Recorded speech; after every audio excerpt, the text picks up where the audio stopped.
and YouTube, and they said, write it. Right, that's right. The first beheading on video camera. Like, that's the winner, let's go. People need to know about this. Yeah. So, but basically that's that angle, that Zarqawi angle, if I remember correctly, is getting on your radar maybe like 2012-ish, 2013. So those earlier years we talked about, 09, 10, 11, even a guy like you who's literally like out there reporting on all these areas, it was still this quiet thing of like, ooh, remember that guy who died and the remnants of him? That's like really becoming a problem now. So it wasn't necessarily like talked about. Yeah, and look, they're in Raqqa now. Look, they're taking over tribal areas in western Iraq now, and still, because amid the chaos of Arab Spring, that everybody is focused on, wow, there's this revolution in Egypt, and Egypt has a democratically elected government for the first time, ever. And all these governments are falling, and so nobody's really paying attention to this other little thing that's happening in the periphery of a civil war, which turned out to be hugely important. I mean, ISIS became it changed American politics because Americans were so just frightened and repelled by what they were seeing on their TV screens about this group and what they were doing, that everybody united in just the desire to crush them. This is what we actually did. Beginning in 2016. Yeah, and I remember that. Like, I remember the Paris attack in fall 2015. Like, it was terrifying, because then you'd read the story about how they got in and what they did, and you're like, this is like trying to find a needle in a haystack. They could be anywhere, and they have zero. Like, they made Al Qaeda look humane. Yeah, they did, and they had this very insidious way. Al Qaeda was an organization that if you're part of Al Qaeda, you had to join. You had to be allowed in. You had to kind of pass all the tests. ISIS was not like that. ISIS was like, if you want to be part of us, go shoot up something, go blow up a synagogue, or have a car bombing in downtown Manhattan. You're in. Your act essentially made you part of the group.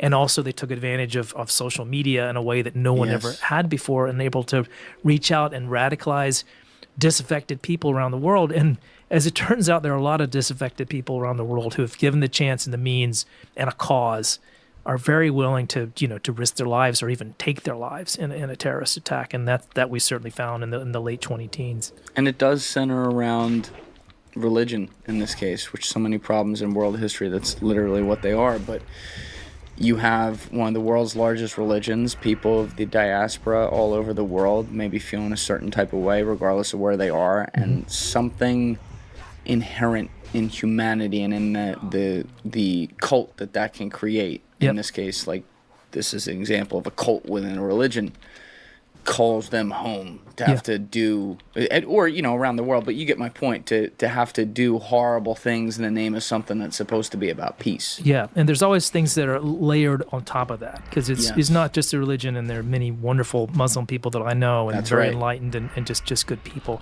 But when you have a minority or a religion that feels, a religious group that feels that they're oppressed for some reason, and that's particularly the case in Europe, where you have kind of ghettos of Muslims, kids who've never lived in a Muslim country, but they felt their entire life that they're the other, they're different from everyone else. They're not treated the same. And the kids involved in the Paris attack in 2015, they came from the sort of the back streets of places like Brussels, places where Muslims felt marginalized. So it's not just the religion, but it's the religion based on, layered on top of grievances.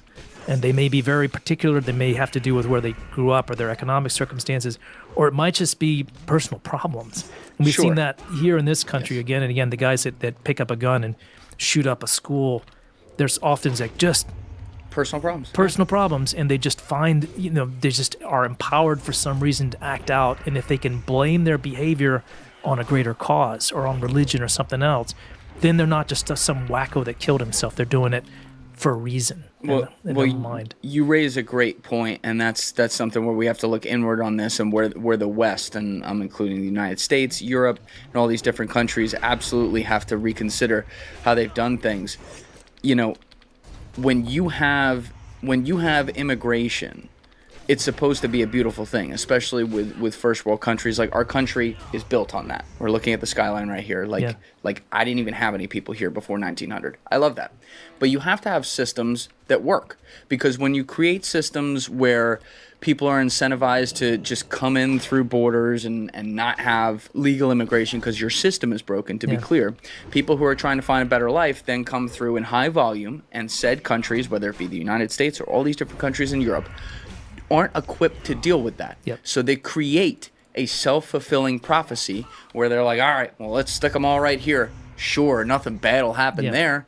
And you foment that anger right there. And I've seen this. This is something I didn't understand when I was younger, but I see it now, and it makes me want, shit just feels very broken, but it makes me want to be a part of that conversation to how do we fix immigration to be able to have a world where everyone kumbayas and holds hands together. But we have to talk about that and how fast we allow immigration to happen, and what that could mean for the future of immigration, which is that it won't happen at all, because people will learn to despise each other, be it the immigrants on the people they live among or aren't allowed to live among, or the people who were originally there seeing immigrants coming in and seeing violence in this case, or the worst that some of those people have to offer as opposed to the best among them. Yeah, exactly. I think when immigration works is when there is integration, when people can come to this country and they can get a job, they can become citizens, and they want to be. That's right. You'll never meet a more sort of patriotic American than people who have made the choice to come here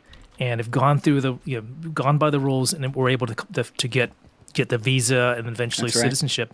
And they're excited to be Americans, and they end up as groups doing better than the rest of us. I mean, you can look at some of these sort of specific demographic groups that are essentially first generation immigrants, but they've came over assimilated into American society, and they're doing really well, making more money than sort of on average people that grew up here. But it's not the case for people who come over and then become, never are integrated, never really become part of society, and then they become sort of ghettoized. They're sort of estranged from the rest of us. They don't like us. We're suspicious of them. And you really see that, unfortunately, in Europe even more than here, that when they're in the groups that come over are just never welcome. They never feel like they're Dutch or they're British or they're German. They're always viewed as being other, and that creates resentments, and then resentments turn into something often much worse. Yeah, and I think the obvious elephant in the room there, though, is also that a lot of these countries in Europe, be it first world countries or whatever, they're historically of like one type of person. Whereas we have a melting pot here. So we're used to it in that way. We still have our problems that we got to fix with this, but it's like we at least understand what that is. I grew up with someone of every different race and background, and there are places in Europe where, through no fault of the people there, that's not necessarily what they did. And so you see people come in who just have a different way of life in certain ways, and it creates those natural prejudicial suspicions, if you will, and that's what goes to this self-fulfilling prophecy we've been talking about. Yeah, and you're right. It's a lot less obvious here, because you can see someone of a different ethnicity and you don't know where they're from.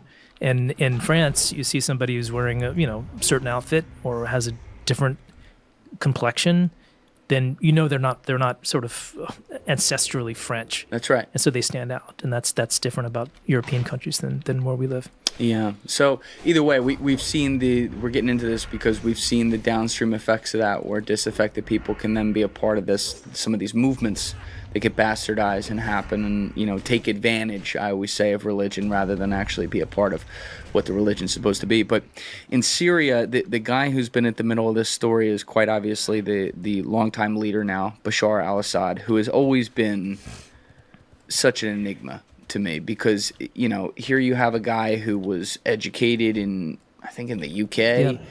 His wife is also, I think, from there. She's literally British, right? He's a secular Muslim. Is he like an Alawite or something? Alawite, which is kind of a subcategory of Shia Islam, but it's a very small minority group, and obviously it's Anyway, that's his family's secular background or religious background. But just for people who are unfamiliar with the history, what is the story of al-Assad in Syria? His father was obviously like in charge and he took over, but was this always going to be the case? Like when he was a kid, he was going to be groomed to be the next leader? Yeah, he was not, and he was an accidental leader, which kind of makes the story very, very interesting to me because he was in the Assad family. Yeah, so the old man was kind of seized power, was a military guy, seized power in a coup in the 1970s, and it was always assumed that his older son, a guy named Basil, who was very good looking, charismatic, kind of race car driving kind of guy, just a lot of personality and character. He was sort of the heir apparent, and he was groomed for the position, and then he gets killed in a car accident. Conveniently. But it actually was a car accident. Apparently he was racing to get to the airport. He was late for a plane, and so he and his driver were just hurling down some country road and ran off the road and were killed. And so then it power falls to, or the succession falls to the next guy in line, and it's this guy, Bashar al-Assad. And Bashar does not look the part. He's very shy. He's the kind of guy who, as a young man, could not meet your gaze. He was, very kind of awkward in that way. He went away to school in Britain to study to be an ophthalmologist. And the story, perhaps apocryphal, but he chose that profession because he was scared of the sight of blood. And think of that as the guy who turns out to be one of the most kind of brutal, murdering, torturing, dictators of all time. He didn't have to do it though, Joby. He didn't have to do it that way. That's true. But his dad dies. He gets the job. He becomes the president, and there's a moment. This is around 2000 where people are looking at him thinking, you know what?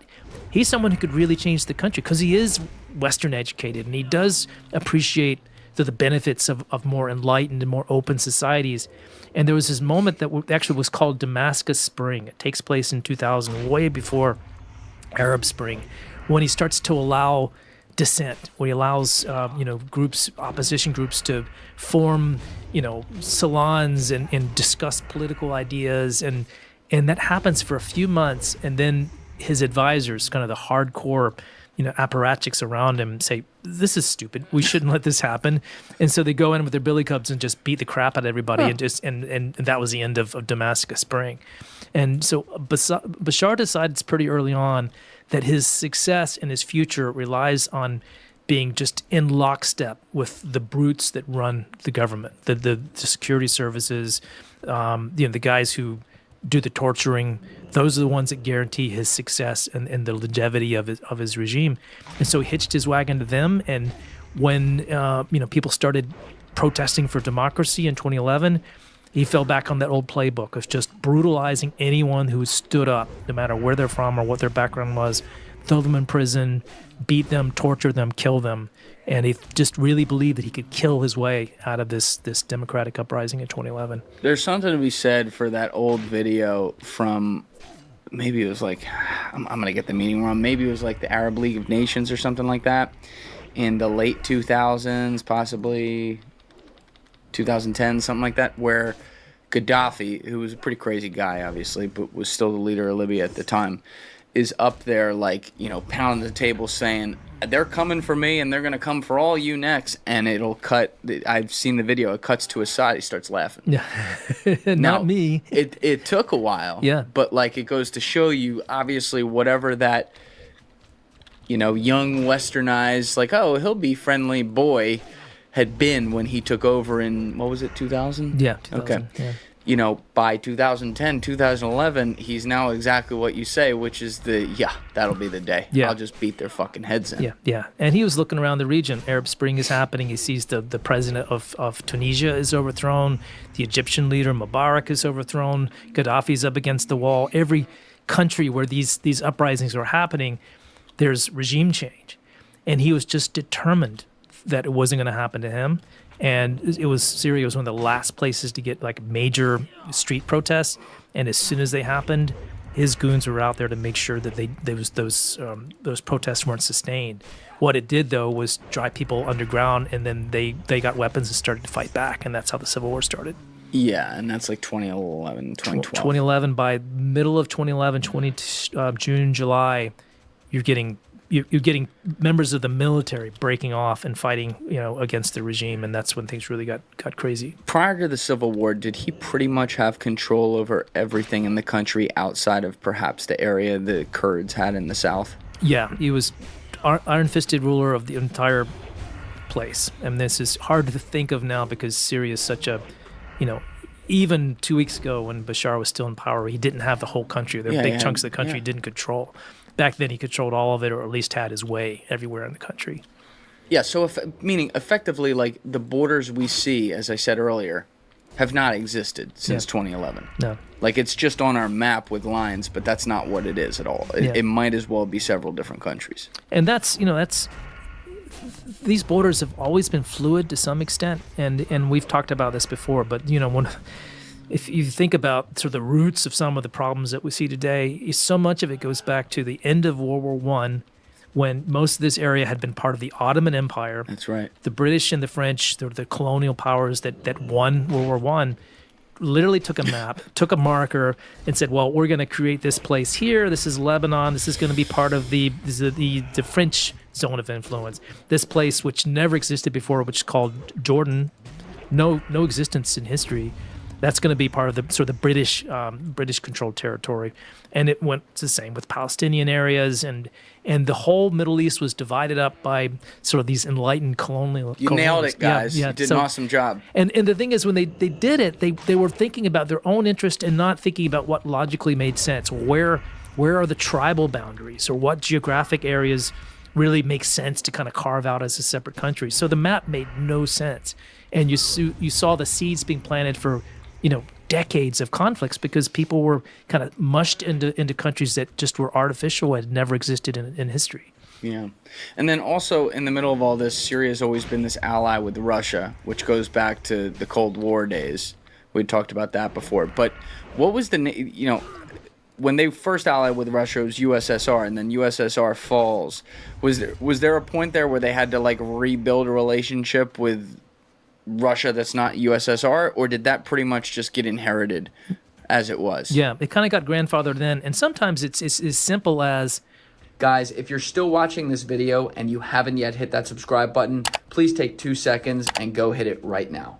Thank you. Well, I'm Assad, and we get all our weapons from the Russians, and so we've got all these T-62 tanks that need service, and we need the new productions that are coming in. It's more complicated than that, but there was a relationship that was not just kind of a friendship between sort of a communist government and this dictatorship, but one that was kind of a military alliance. And it was important for the Russians as much as for the Syrians because they had their only warm water port in the world in Syria, in Latakia. So that's the place where they needed it. It was their outlet into the Mediterranean. It was a place, kind of a place for spies, for surveillance on neighboring countries to see what the Americans are doing and the Israelis and others. So the Russians did not want to give up their relations with the Syrians, and that's why you see them kind of jumping in to the Syrian civil war in 2015 when it really looked like Assad was going to fall. They were determined to keep him in power with their own military if they had to. Wait, back up for 1 second. The spies would go into place. What was the name of that port city again? Latakia and Tartus. These are the two coastal cities where the Russians are based. They've got an airport in one, and they've got a military or navy base in the other. Yeah. And so those two are hugely important. But they're, as has been described to me by CIA folks, these are essentially the listening posts too. So it's literal spies on the ground, but it's also their antennas and their sort of electronic eavesdropping equipment. A lot of it was put in place there. So it was a hugely important operation. And because of, I'm just guessing here, the geographic vicinity allowed that to have much more power than it could somewhere else. Yeah, so they can look into Turkey, which is a NATO ally. Yes. So that's an important listening post for that. Also looking into what the Israelis are doing, and the Israelis have always played kind of both sides with the Russians, and they've exploited a relationship with them when it benefited them. Yeah. But from the Russians' point of view, they can keep an eye on a big chunk of the world and one of the most strategic parts of the world if they have an operation in Syria, which is why they held on to it so tightly. So did Putin, because Assad comes into power at around the same time Putin does, right, in 2000, did they immediately become good friends? It's hard to tell personal relationships because Putin is He's just a very tricky guy to read. a cagey fuck. Very cagey fuck. He was of course he was KGB. Literally, Yes. he was a part of the KGB before the Soviet Union collapsed. But for sure, they had a really chummy relationship in which Assad would make endless trips to Moscow and have his picture taken with Putin. So they bonded that way. You can sort of look and try to read Putin's expression sometimes, and he's kind of this sneer at everybody that he sees as being somewhat inferior to him. Because here's this Middle Eastern tin pot dictator. Why do I really have to get my picture taken with him? That kind of thing. But they did kind of use each other. They were convenient. Helpful to each other to have that relationship. And the guys that you talked about, like the Billy Bats guys, the dudes, the intelligence services, I guess, within the military who existed, who were under his father before him, that he then kind of kowtowed to as far as like their style was, which is like, all right, anything that speaks against us, we're going to beat down. Was there a lot of Russian influence already in place within those organizations, do you think? There was a lot of intermixing, and I know this because I have spent a lot of time studying Syria's chemical weapons program, and you see Russian military officers kind of coming in and out of that environment, helping the Syrians get the equipment they need, teaching them how to do things. So and obviously military advisors, coming in constantly, a steady stream of people coming in to help sort of prop up Syria's military. And for the Russians, it's a lovely little hangout for them because it's beautiful, Mediterranean coastline. Damascus is not a bad place. Aleppo's a lively city.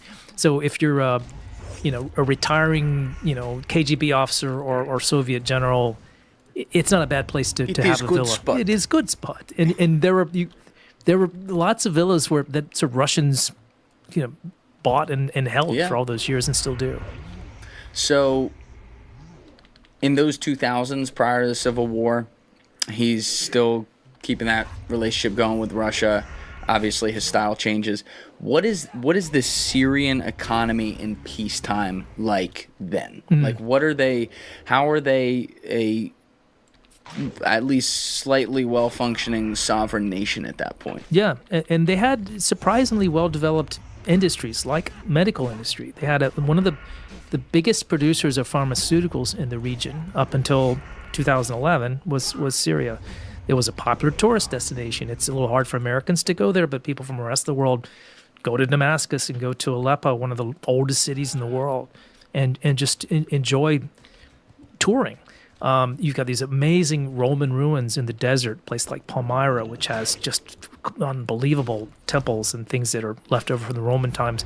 Many of them got beat up and knocked apart by ISIS when they came in. I was going to say, they're not still there, right? The museum's been looted. A lot of the relics and statues have been literally destroyed with hammers and sledgehammers and that kind of thing by ISIS, which was one of the many gifts they gave to the world. But yeah, it was, a midland but not insignificant economy. People were well educated in Syria. They have good universities for that part of the world. And they don't anymore, right? It's the economy is something like a tenth of what it was in terms of its GDP, and there was no functioning industry of any description, and that's why the whole country fell back to essentially becoming a narco state.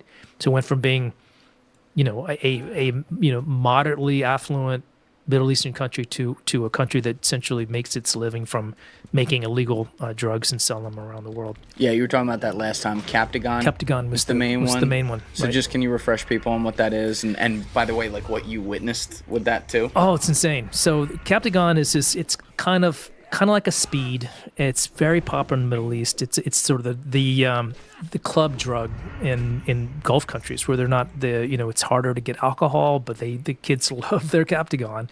Kids and Joby. The kids Joby loves it too. No, I couldn't say that. What I got to witness was the crazy trafficking that took place along the borders, like Syria, like along the frontier with Jordan. It's all kind of drug country, and so you have these big organized convoys. Sometimes 100 vehicles would punch across the border into Jordan and then kind of fan out with drugs, just truckloads of drugs to smuggle into into Jordan and from Jordan to other places. Israel has a problem with it. Gulf countries were just getting tons of Syrian Captagon. So it was a huge problem for the whole region, and it was basically set up because Assad and his generals needed income. They couldn't tax people anymore because there's no tax base left, and so they became drug lords. So it's directly attributable to Assad. It's not like one of those things where he knows what's going on, but he's not really a part of it. Yeah, his brother was a guy named Maher, ran the 4th Army Division, and their central the reason for existing was supposed to kind of be mules for these drug production companies. And we was part of my reporting on this as we identified individual factories, places where they were making this stuff. And how'd you find that? So we had some help on the ground. Some of the Syrian opposition groups that are around would help us kind of locate places, and then we would use really good satellite mapping. You can see the trucks coming in and out. You can see where the places are, and then we went to our intel friends and say, we think these are essentially drug hubs, and we would get confirmation that way. But it was incredible. It's this huge network of factories that did nothing but make drugs, and they were all along these valleys east of or west of Damascus, between Damascus and Lebanon, and there were tunnels moving the stuff into Lebanon. Just crazy infrastructure that came around or built around this one drug. Yeah, do you ever get worried about, obviously it seems like this is a really good case because you've actually seen some of it get traffic with your own eyes, but do you ever get worried about some of these places where you actually can't go, like even you, because they're literally in the middle of like an ongoing war, and then you have to get confirmation from people who may be biased to have a certain confirmation go one way or the other in the case of like any intel agent at any country that you may be working with? Yeah, so that's why I have to be really careful with the reporting, because you're right. There are people who want to promote a certain side of the story. In this case, we ended up getting real good help from the Jordanians, who don't like to talk about this because it's a bad look for Jordan to have a drug problem coming across the border. So for a long time, they just tried not to talk about it. They wouldn't answer questions about it. But they became so concerned because it was such a problem that I got escorts up to the border. From the Mukhabarat? From the armed forces, from the Jordanian defense forces. And, we had to put on our helmets and body armor to go up there because there's a free fire zone in some cases. Depends on the time of year. It's sometimes worse than others. If it's crappy weather, tends to be more because they have to take advantage of fog or cloud cover to come across. But it's they were sending drones. They were just any way to get drugs across. Wow. And would get into fights with the Jordanians all the time. So it'd be firefights breaking out along the border, people getting killed on both sides. Doesn't that get weird, though? Because technically these are people who are literally representing the government of a sovereign country, even though they're drug dealers. Yeah. And they're getting in a fight with the military guys of another sovereign country. Jordanians don't talk about this, but they actually had airstrikes in Syria, which is a country they're not at war with. But they identified the homes of drug barons or some of the drug storage facilities, and they sent aircraft across the border and bombed them. So that's how concerned they are about it. And that changes now. Let's see. It's interesting. In the last 2 weeks, some of the most interesting photos that are coming out of people's selfies and phone cameras is the Captagon they're finding on the ground. Because I can't tell you how many I've seen. Just somebody's walking to a warehouse and my God, it's just mountains of pills.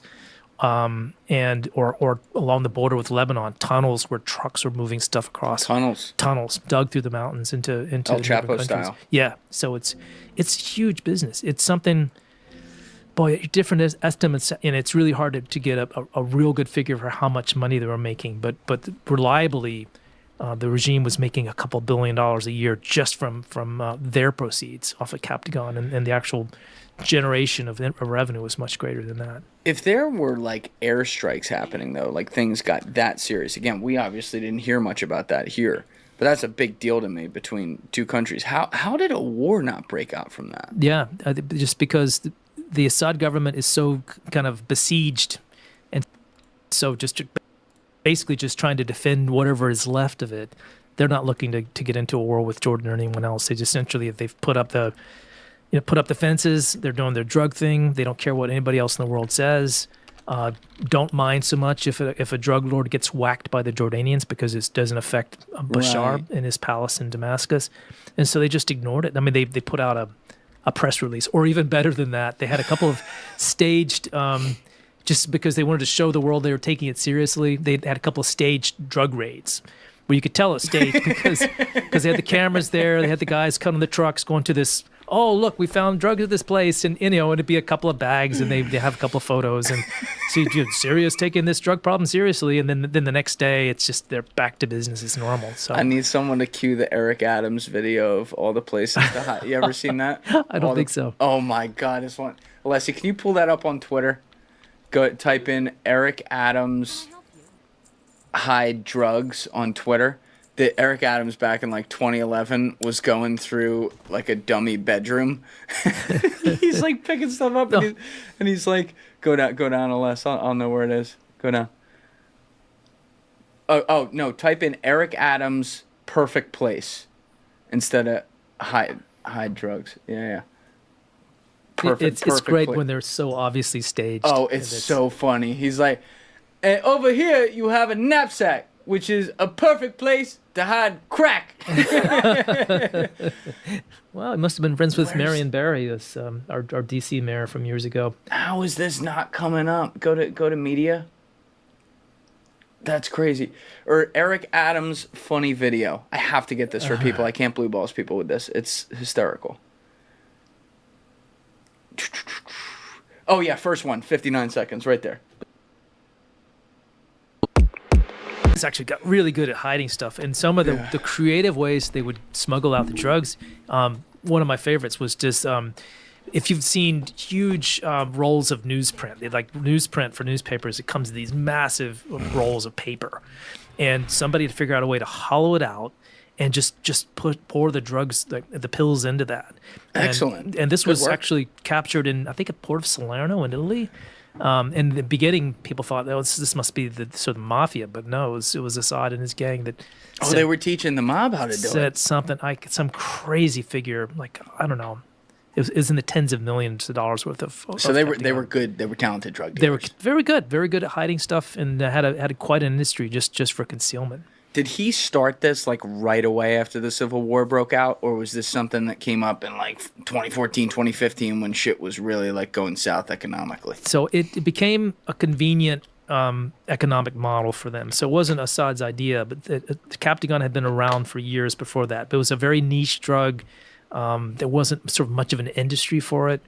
And it was mostly people around him, particularly his brother, Mahar, who becomes kind of the drug kingpin, and his, other cronies within the government, and also just organized criminal gangs that become part of it too. So they build this whole infrastructure that Assad would always say he knew nothing about. He had no idea what people were talking about with this drug thing, but his entire government was running it, and that was very, very clear to everyone. I don't think he knew anything. Oh no, he was so high he didn't know what was going on. That's right. He was sitting in his castle. He can't control what everyone does on the street. It's just his country. He's just a little bit of drugs, little chemical weapons. That's not under his purview, Joby. Come on. I love that too. I mean, just the hypocrisy, the chemical weapons thing, where they've used it and documented so many times. And to the day that he left office, he would continuously say that we never, ever used chemical weapons once. He had to acknowledge that they made them, but he never admitted ever using them. And that was their line, and they stuck to it the whole time. Yeah. This is actually one of those situations where we see other stories being planted on this particular one. Because, by the way, your book, Redline, went through the entire ordeal of the chemical weapons aftermath and what happened and then how they got rid of this afterwards and all the people that were involved. I'm sure some of that will come up right now. But link in description, by the way, if people want to check that out. But, we see intel agencies around the world, including ones that are supposed to be the good guys, do terrible things throughout history. And we'll call that out every time. The CIA's got a litany of things, including probably whacking a president of the United States when he was sitting in office. But one of the stories that has been really pushed over the past 5-10 years is that it was the CIA who did the chemical weapons attack and not Bashar al-Assad because they wanted him out of there. And this is actually one of those that when I've looked at the evidence, it seems to me like this would be, everyone always blames things on like Russian plant stories, which most of the time is not true. This might be one of those that would make sense to try to say like, oh no, it was not Assad who did it because they need Assad in power there. So let's just blame the Americans on it when the Americans were actually part of the people who were, in this case, trying to dispose of it out of the country afterwards and technically not overthrow him. Not that they didn't want to see that happen maybe at some point, but like they didn't do it back then. Yeah, so the Russians really had Assad's back on chemical weapons. In 2013, and people may remember this horrific chemical weapons attack took place in the suburbs of Damascus using Syrian munitions fired from positions that Syria occupied into rebel-held territory, killed by U.S. estimates about 1,400 people.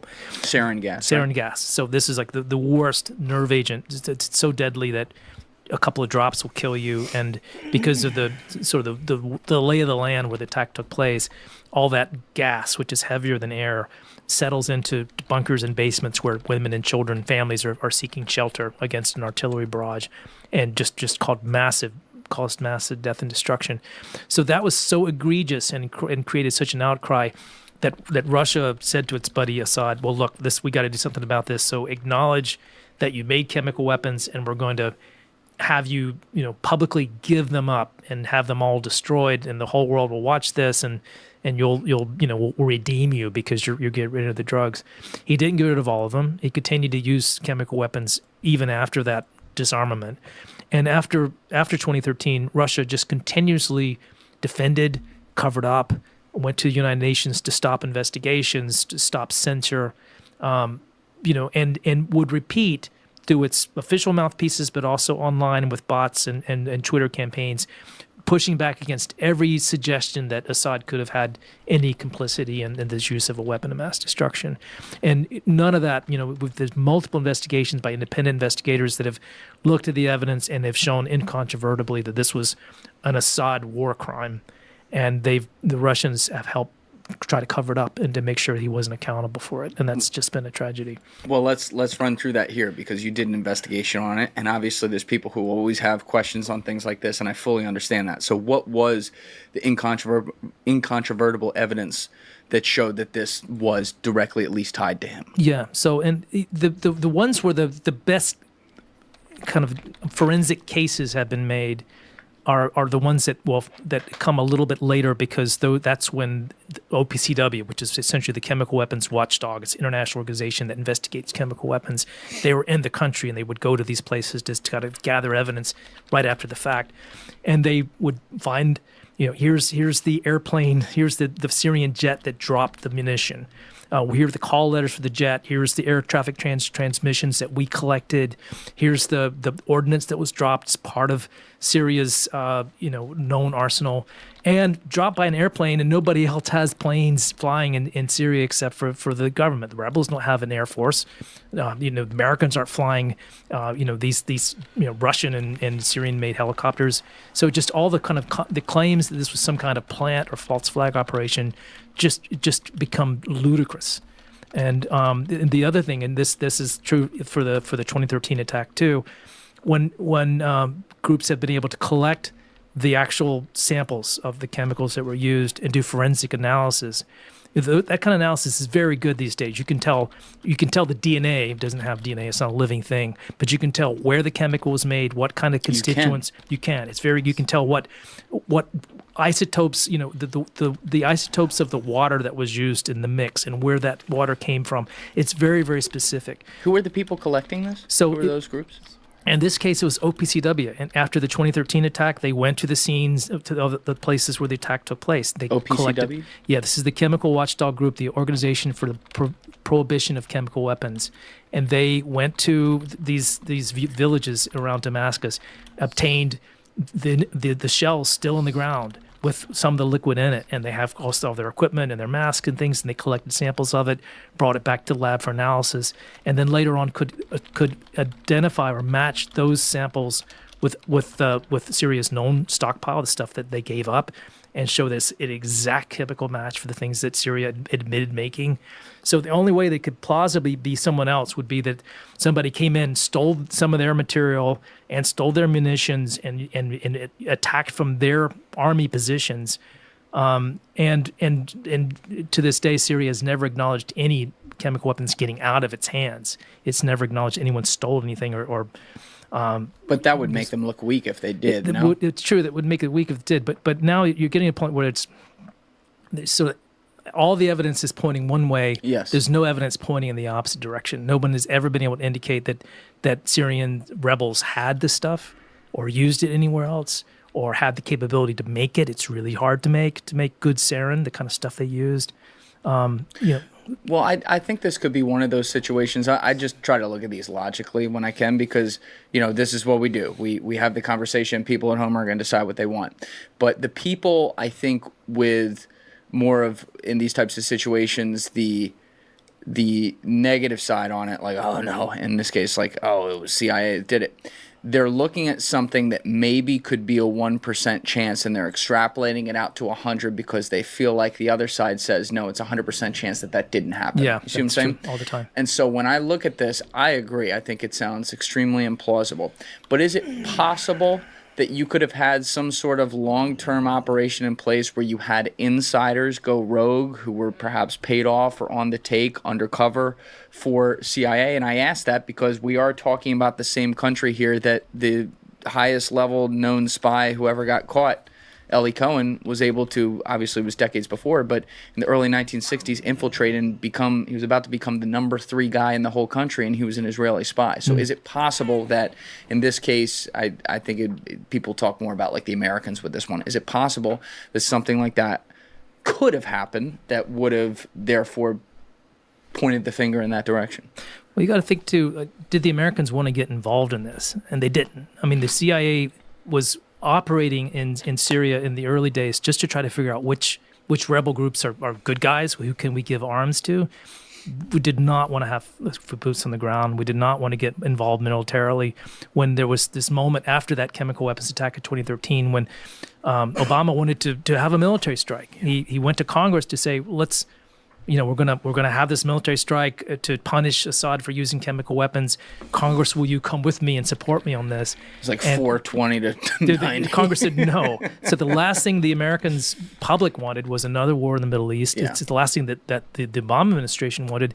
And I could tell you from many conversations with CIA, they had no desire to be dragged into this. Nobody wanted to precipitate an engagement with the Syrians. There's just no logical reason for it. Yeah, that is, we talked about this part last time, but that is one thing I do think Obama deserves credit for, because he had made this really stupid comment about, what's the name of your book? That's a red line if they use any weapons, and then they did. So it was either I'm going to look really stupid by saying, oh, well, we're not going to do anything about it, even though I said I would, or I'm going to get us into another war that I literally campaigned on not getting us into. Yeah.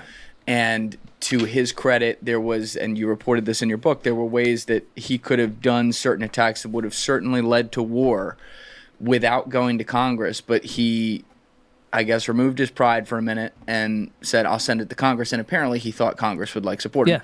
And they didn't. But credit to that for at least doing it the right way, because we would have gotten boots on the ground and had a whole new Iraq in that scenario. Not that things are good right now, but I think that would have been even worse. Yeah, especially from an American-centric perspective. The last place in the world you want to have U.S. troops. And you're right, this was definitely eating crow for Obama, because he really kind of put his foot in it when he said red line. It was just a throwaway line at a news conference, but it sort of backed him into a corner. Everybody thought he was going to have to use military force, and he and I do think he thought he was going to get Congress to support him, and then they just said no way. Yeah. But the one thing he did accomplish, and that's just really part of what the book is about, is since he in return for not striking Syria, we got this deal, which was to get dismantled this program, and we didn't get everything. Obviously, Assad didn't give up all his chemical weapons, but he got rid of most of them. And more importantly, inspectors went in there with machines and heavy equipment and demolished all his factories, just took them apart. And so what had been Syria's most important strategic weapon, its chemical weapons arsenal. He gave up 90% of what he had, and he gave up his ability to make more, at least for a very long time. How do we know he gave up that ability? Because the cynic in me goes, all right, that's great, we got 90% of it, but you left him with estimated 10% of it, which means you got the meal cooked, so you can deductively reason how it's cooked. Yeah. And then if we think we got whatever percentage, even 99% of any factory space, what if you missed the one little bunker where they still do this? Doesn't that give him the ability to produce it at mass scale? So he could, in theory, make some in the future. But what happens when the inspectors come in is they spent months interviewing the scientists who made this stuff, going to each of the factories where it was made, getting kind of inventories of the crap that was coming in and where the production took place, where it was stored. So there's like the Syrians had pretty good records for most of it. And so they were able to kind of trace the whole kind of chain of custody of all this stuff. And if there were hidden factories someplace, they certainly were not significant in creating the arsenal that Assad had, because we knew what factories actually made this sarin, and those places were taken down. And I spent a lot of time with the guys who were on the ground, going to each one of those places and just browbeating the Syrians until they kind of fessed up to what they did. And then and then you could see these wonderful videos and selfies of the bombs being just crushed with bulldozers, or sarin being in this case kind of taken onto a boat and then taken out to sea where it was destroyed. Yeah, it was that's a quite an crazy operation. process. Yeah, they had to the Americans built a chemical weapons destruction factory that had never existed before and put it on a boat, which is the last place in the world you want to have something like that, and destroyed 1,400 tons of this stuff in the middle of the Mediterranean. Yeah, within your book, that whole part is, from the entertainment factor, it's not the highest within this book, but it is so fascinating how they did that, and all the things, like the physics they had to take into account, literally like in the middle of the Mediterranean, like just barely in international waters, with all this fucking chemical weaponry that if put in the wrong hands or leaked anywhere could cause a massive international incident. Crazy story. And they had protesters from Europe who were like on a flotilla of boats trying to find them and stop them. They had because this had never been done before, they weren't quite sure about the kind of the weight of the boat and how over time there'd be so much waste from the destruction that the ship might capsize. And they get back to shore and they figured out, well, the boat probably should have capsized about 2 weeks ago, and somehow we made it. So it's just it's a hair-raising story about what kind of the American ingenuity that went into destroying that stockpile and how we almost didn't succeed at it. Yeah. Now, when you say we knew where they were, we'd gotten that information, how did you ever find out like how we uncovered that? Was that all just using like massive data sets on satellite imagery, or were there sources on the ground? Like you said, some of them were like, fessed up to at least some of it, but before, it sounded like you meant before even we got that, we knew where a lot of these things were. Yeah, and that's an important story, I think, to tell, because the way we understood why we understood Syria's program and where things were and what they made is because we had one of the best spies in the world working for us inside their operation.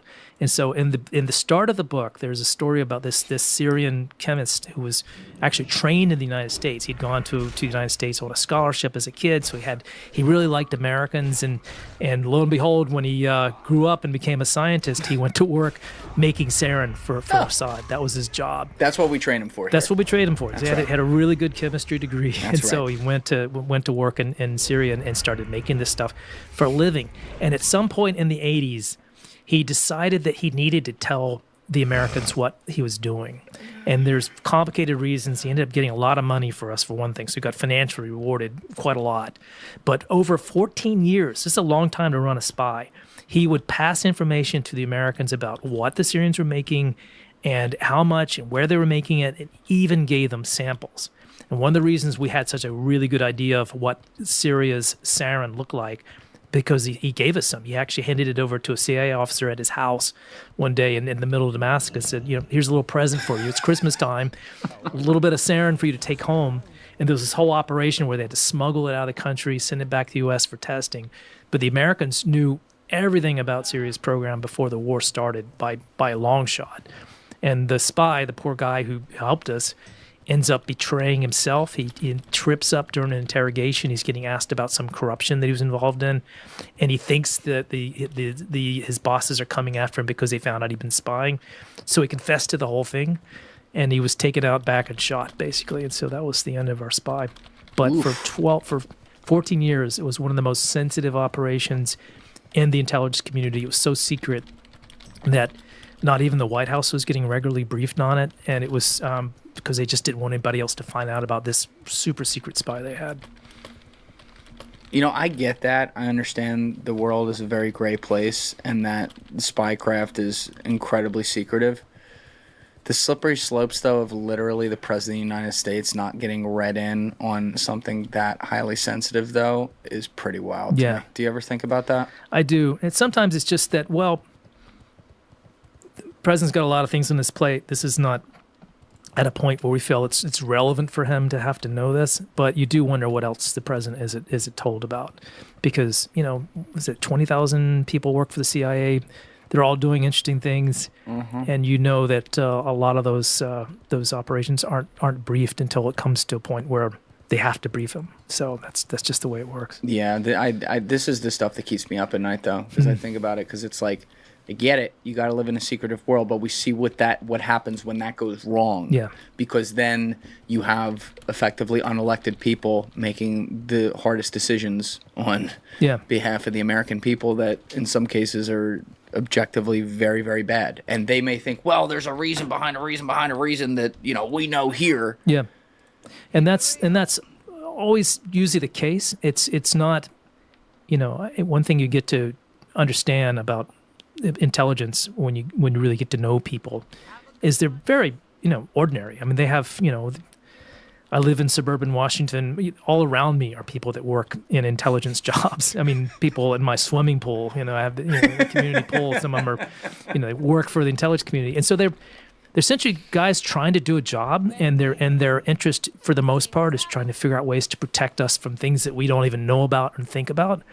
But that is a big responsibility, and sometimes they can do things, they can build things that the White House may or may not be cleared on. So that's where it starts to get into that slippery slope territory, and we've certainly seen in the past where CIA decided, well, this leader of this country should go, yes, and we're going to help get rid of him because we think he's bad for us, not because he's bad for the people in that country necessarily, but he's bad politics or bad strategically for the United States, and so they'll help support a coup, and that's happened so many times in our past. That's right. So you do wonder sometimes that the ability to do things doesn't necessarily mean that you should do them, and if there's no oversight, there's nobody looking over their shoulder to say, well, this may not be a good idea, you should think twice about this, then that's a problem. And that's why I understand where some of these conversations start with people like, oh, did the CIA do this? I try to live on the best evidence we can get. Yeah. That's why I like good reporting where people really dig into it, and nothing's ever 1,000%, but like you get as close as you can. And I try to look at things empirically on a case-by-case basis, because what happens is we've developed these emotions towards organizations like CIA based on some of the things that they have provably done in the past, like overthrowing governments that shouldn't have been overthrown and causing wars that shouldn't happen. What that doesn't mean is that every single time something like this happens in the future, it's them. Like the world can be both things at a different time. And the problem with CIA is they don't tell their own story sometimes, is one of the problems. They do so many things that help us that they can't talk about. And that's a frustration for me as a journalist, because sometimes you'll hear about things, there'll be an operation against North Korea, or some kind of jamming or cyber information to stop an Iranian plot, or an example that I think listeners will really appreciate is the Taylor Swift concert that was almost attacked in Vienna over the summer. There was this past summer. There was a big concert planned in Vienna, and there was an ISIS plot to have a terrorist attack on the concert, and the American CIA helped to thwart that, so it never happened. And do you know how they did this? It's a lot of it still hasn't come out. We're working on that story. I can say that we're actually working on it pretty hard right now to kind of give.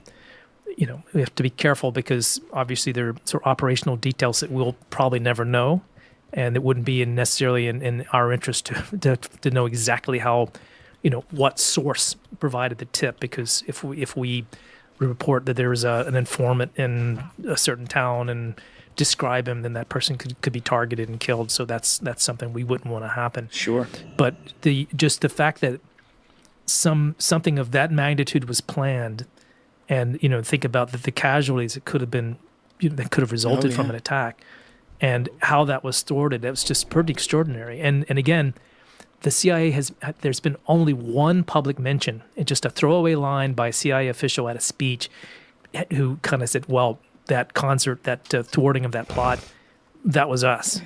But that's all that's been said publicly about it, so we don't know exactly how they found out. Is that how you first got a hold of it being a story, just that throwaway line? We had heard things indirectly from others, and that throwaway line was the confirmation that, this was something. The Americans were deeply involved in this. And we found out since then that there have been, that other countries were involved too. There was sort of like there are several close allies that we share a lot of stuff with.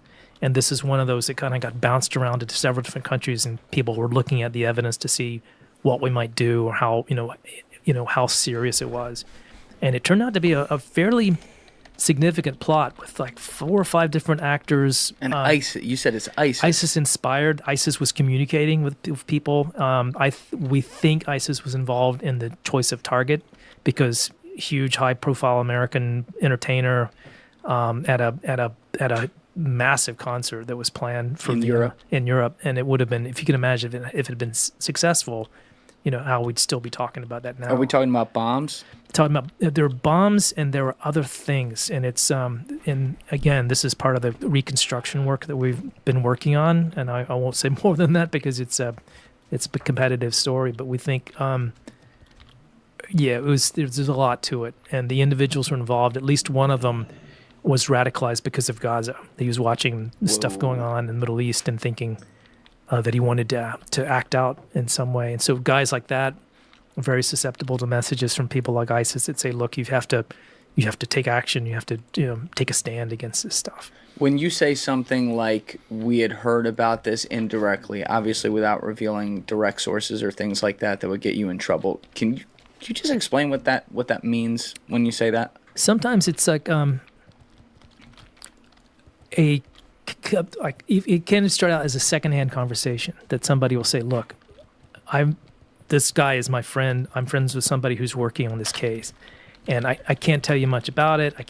He won't tell me much about it, but I can tell you that there's something going on here. And if I were you, I'd look into this. This is really, so that's how these things get started. Sometimes it's very indirect.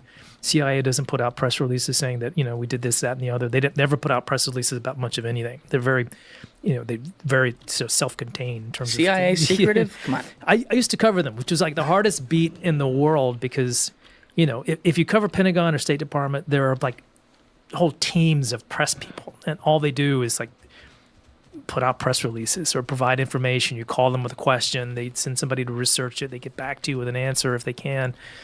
It doesn't happen like that with CIA. It's the most they can do most of the time is to steer you away from something that's just wrong. Yeah. And they give you a guest pass at Langley? Yeah. Well, if you go there, yeah, they do. Yeah. Well, if you go for visits and meetings, and that was if you cover the agency, you do get to go. For briefings sometimes. If you can arrange one, if you can make an argument that, look, I'm working on a story about chemical weapons, and here's what I've found, and I'd love to have a discussion with your folks who are interested in this subject. And that sometimes can lead to a meeting, and it's I must say, a very cool place to visit, because you walk in the door and first thing you see is this huge CIA seal that's on the floor. It's part of every movie that's ever made about CIA. It's this big seal, and then on the wall is this big display of stars. Each star for each CIA officer who was killed in the line of duty, and some are named, and some have names they're forever withheld because they had secretive jobs and their identity was secret. So it's just like a blank space on the book next to them. But behind all that is this one of the coolest museums that you'll ever see in your life if you have the privilege of seeing it. And that's not many people.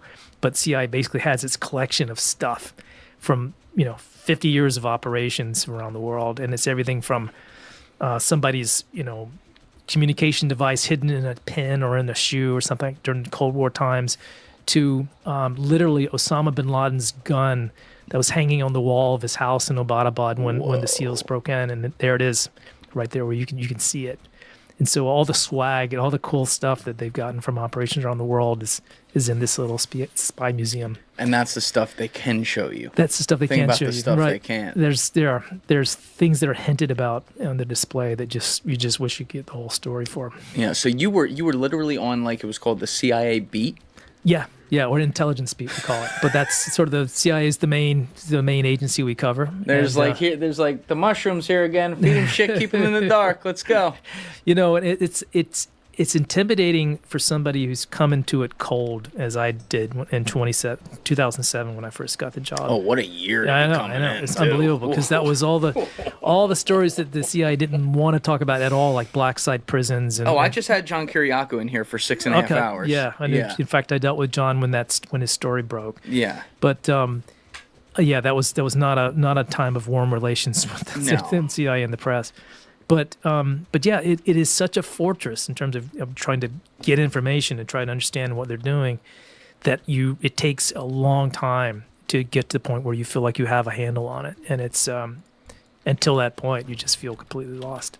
One of the things I cite all the time in different podcasts, just always comes up, is a conversation we had on camera and then off camera the first time we recorded my parents' house back in episode 134. But I think it was like 55 minutes in or something like that. We were talking about the tough conversations that happen when you're working on a story that's sourced however it's sourced, and you go to get the statements from the relevant parties, which include the security officials like at CIA and stuff like that, and you hear on the other line, something like, what you're reporting on, there's at least some accuracy there.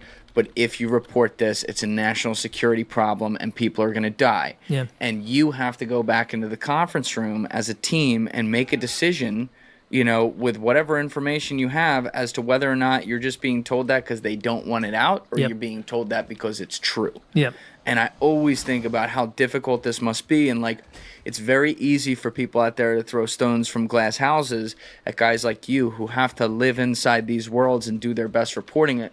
But it also does mean that, because of the people you're around, you're going to get great reports out there over the many years you've been doing this where you source everything correctly and just statistically something's wrong because there's lies. Yeah. And even if you source it from, you talked about sourcing it from 10 different intelligence agencies sometimes, who knows what they might actually be lined up on for something, you know? And you're right. There is this kind of excruciating moment when you know the facts because you've done your homework. You know what really happened. You try to get comment, as we always do. Out of fairness, you sort of give the person that you're writing about or the agency you're writing about a chance to respond. And when they come back and say, "Well, if you report this, you're gonna cause a world of problems, and there's this and this and this." And then you have to go back to, like you say, and talk to your boss about, are they just trying to prevent us from writing about something that's embarrassing? And it's a tough call sometimes. But we do feel we have a responsibility as good journalists and just as good Americans we don't want to see people get killed or hurt because of our reporting. It's not worth that. On the other hand, we feel it's very important that citizens of the country know what the government is doing in their name. And that's why this reporting is important, because that kind of scrutiny and oversight is fundamental for a democracy. We can't have people, who are using our taxpayer dollars and doing things in our name, doing things that are illegal or criminal or harmful to Americans in our interest. Absolutely. So that's the balance that we have to try to strike. And I just have to say that, the press gets bashed a lot, and a lot of criticism is justified. Yep. But the folks who work hard to try to present factual information, we don't make stuff up. We don't put stuff out on Twitter that's just like secondhand, made up garbage that's being recycled. There's a lot of dedication and a lot of hard work that goes into trying to confirm what's true and what's important, and that's how we spend our days. Yeah, and I think it's a good point because, like I said, I like to find the good in things, and you're right. There's a lot of reason for people to not have faith in mainstream journalism these days. To be honest with you, I think a lot of that, you have colleagues. You're a guy who doesn't want to get into controversy with stuff like that, so I don't want you to have to say anything or whatever. But when you look at any of these major publications, Washington Post, New York Times, any of the big traditional ones, a lot of the drama comes from the people who are reporting specifically on like domestic policies with a clear agenda. And the American people then extract, and I understand this, and I'll catch myself doing it sometimes too, they extrapolate that to absolutely everything. So what I do my best in this job is to read reports on their own merits wherever they're from. I read everything across the spectrum, and when I see shit that's good, I don't care where it comes from. You know, because I do know, like, even within places that get villainized now, there's some people doing great work. And that's what, you know, that's what we try to find here. That's why I bring you on here.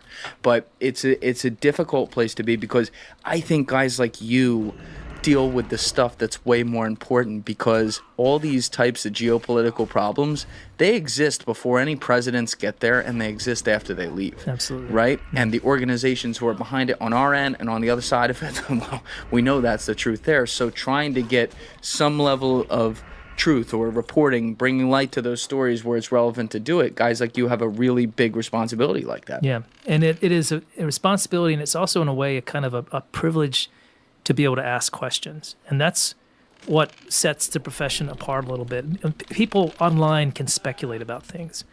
Often their knowledge or even their ability to go to the source and ask the question, was this real or not? You know, people don't typically take the time to do that. They just kind of put out their opinion. People in my line of work, we go to the sources and we ask hard questions. And sometimes we get it wrong, and often it's because the person we're speaking to is spinning the information, and we perhaps didn't take enough time to sort of check multiple sources to get it right. I look at journalism in a way kind of like the scientific process, where scientists attack a problem, they gather evidence, they come up with theories and argue their theories, but it's a self-correcting process. So if you get something completely wrong, if you're wrong about theory of gravity or you know, sort of the expansion speed of the universe, over time, more data comes in and it kind of corrects the mistake. Agreed. And journalists, at least good ones, reputable ones, if you get something wrong, you get challenged. You get challenged by readers. Your editors will come and say, well, we think maybe you made a mistake there. You can't just pretend you didn't. You have to go back and do the reporting to see if you screwed up. And if you did, you have to write a correction, and the whole world sees that you screwed up. So that's our process, and that's our self-correction. And despite the fact that we get things wrong, we are accountable, at least internally, and we have to own up when we screw up. And that's makes us different from people who are just kind of tweeting their observations online without ever having to be confronted with, you know, reality. Yeah. And last thing before we get back to Assad here, because this has been a nice little tangent, but I am hopeful that, like, we kind of, you know, the chaos of like the last 10 years or so, you know, knock on wood, we've kind of reached that point where there's a little bit of a recognition there that, like, the ecosystem has changed to where you will have people in independent media who more people are gravitating towards right now. Maybe they don't do everything fully by like what they might teach in journalism school, but they're doing good work, and mainstream outlets are going to have to be economically incentivized to keep up with that, which could help with some of the, I don't know, backroom politicking that's happened within that entire spectrum for a long time now. But it's like you're getting at, it's never black and white. There's a lot of gray there. There's weird things that go on. Of course, there's money involved in stories and within politics. It's just how it is. But we might be able to. I do feel like some things are changing a little bit. I've kind of had that feel over the past year, and I hope I'm right about that. Yeah, and that's a good impulse. And to echo something you were getting at too, the important thing, if you want to be an informed consumer and not just kind of repeat crap that you might see or read, is to check multiple sources. Yes. And like, don't, even if wow, that sounds like it's very plausible and probably real and it just makes sense to me.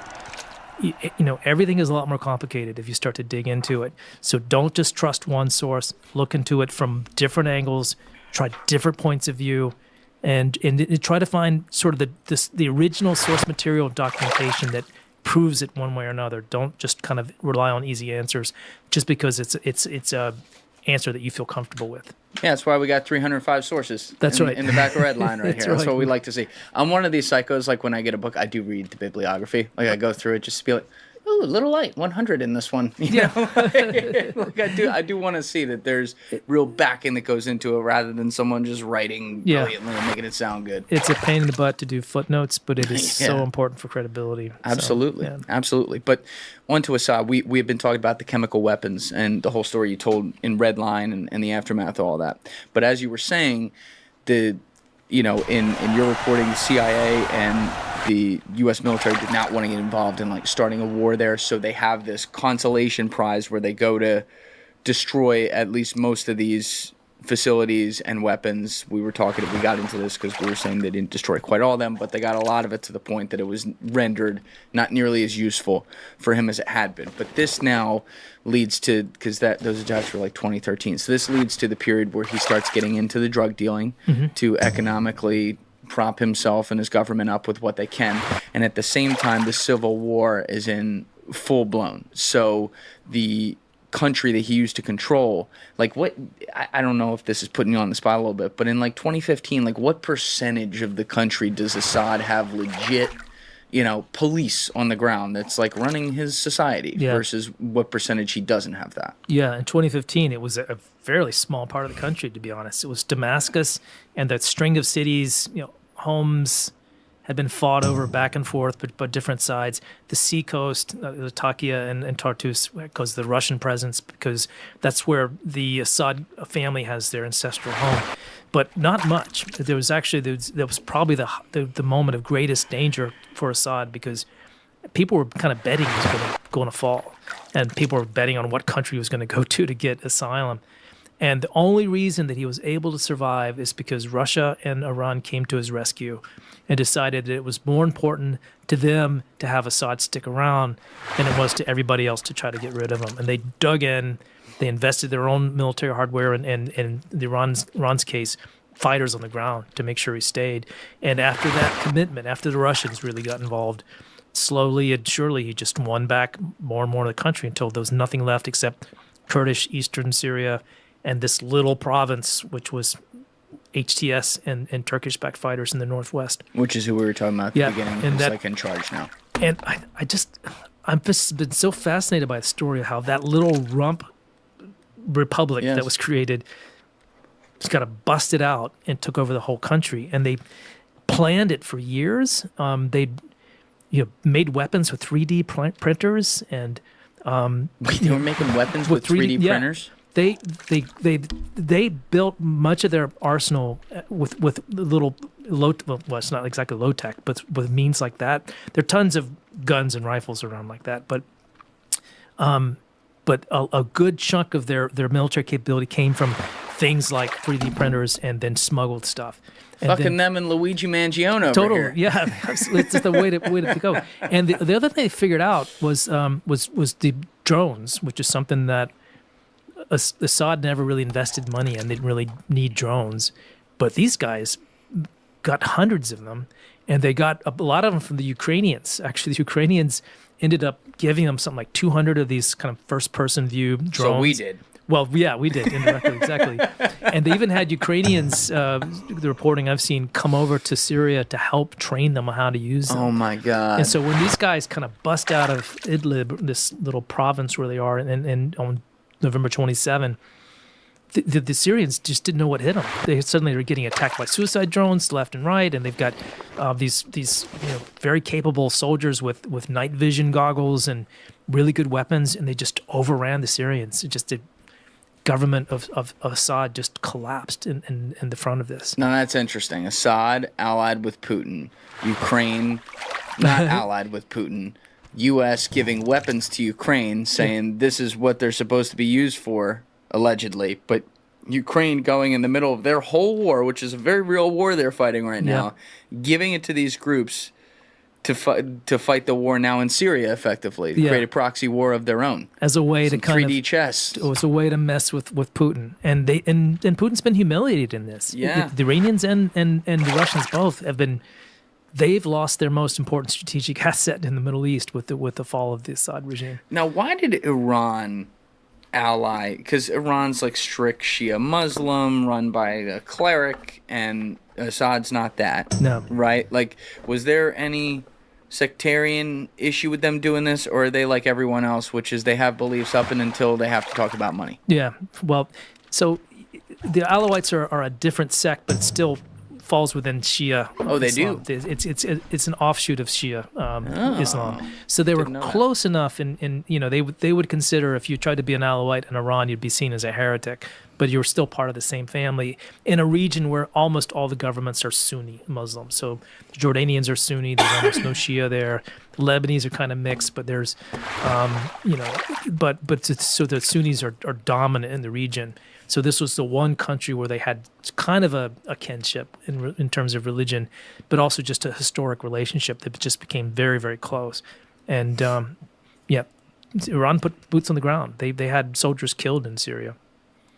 As early as when? As early as 2014, and really 2015 Whoa. where it started. When the Battle of Aleppo, it was Hezbollah, but it was Iranian forces who came into. It's mostly kind of their special operations guys, and they helped push the rebels out of Aleppo, which is Syria's biggest city.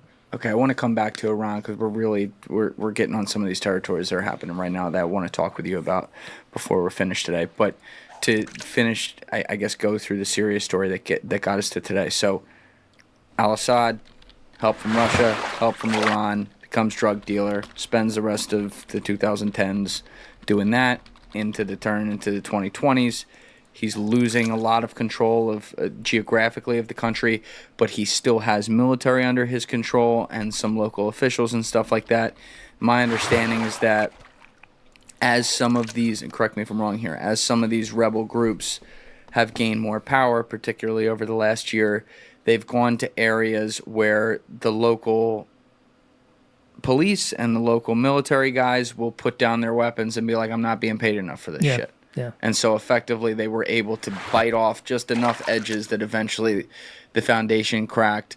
They attack Aleppo, the second largest city, on the 27th. They take it in 3 days, and then pretty soon they're on a straight shot to Damascus, and Assad Just crumbled. flees. Yeah. It was unbelievable. And again, 3 days before the fall of Damascus, people still didn't think it was going to happen. People still didn't think the rebels were going to succeed. Was Assad just in his castle chilling? He was.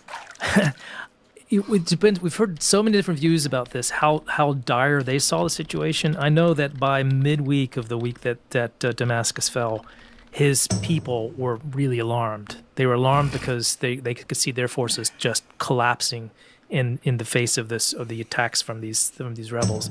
So they saw that there was at least going to be. They were going to lose control of much of the Syrian heartland, and that happened pretty quickly. But as you mentioned, there are these other groups, like in the south, along the Syrian-Jordanian border. There's this group called the Druze, and they're kind of another of these interesting kind of mixes of different belief systems. But the Druze are very tribal. They hated Assad for a very long time. They'd kind of stood down. Didn't exactly disarm, but they'd kind of gone underground with their opposition to Assad until they saw these rebels from the north become successful. Then suddenly everybody picks up weapons again and just push out the police in local towns. Often, as you say, the local cop would just, well, I'm not going to fight you guys. I'm just going to quit or join with you. And this thing kind of snowballed and cascaded until groups from multiple directions were ascending on Damascus at the same time.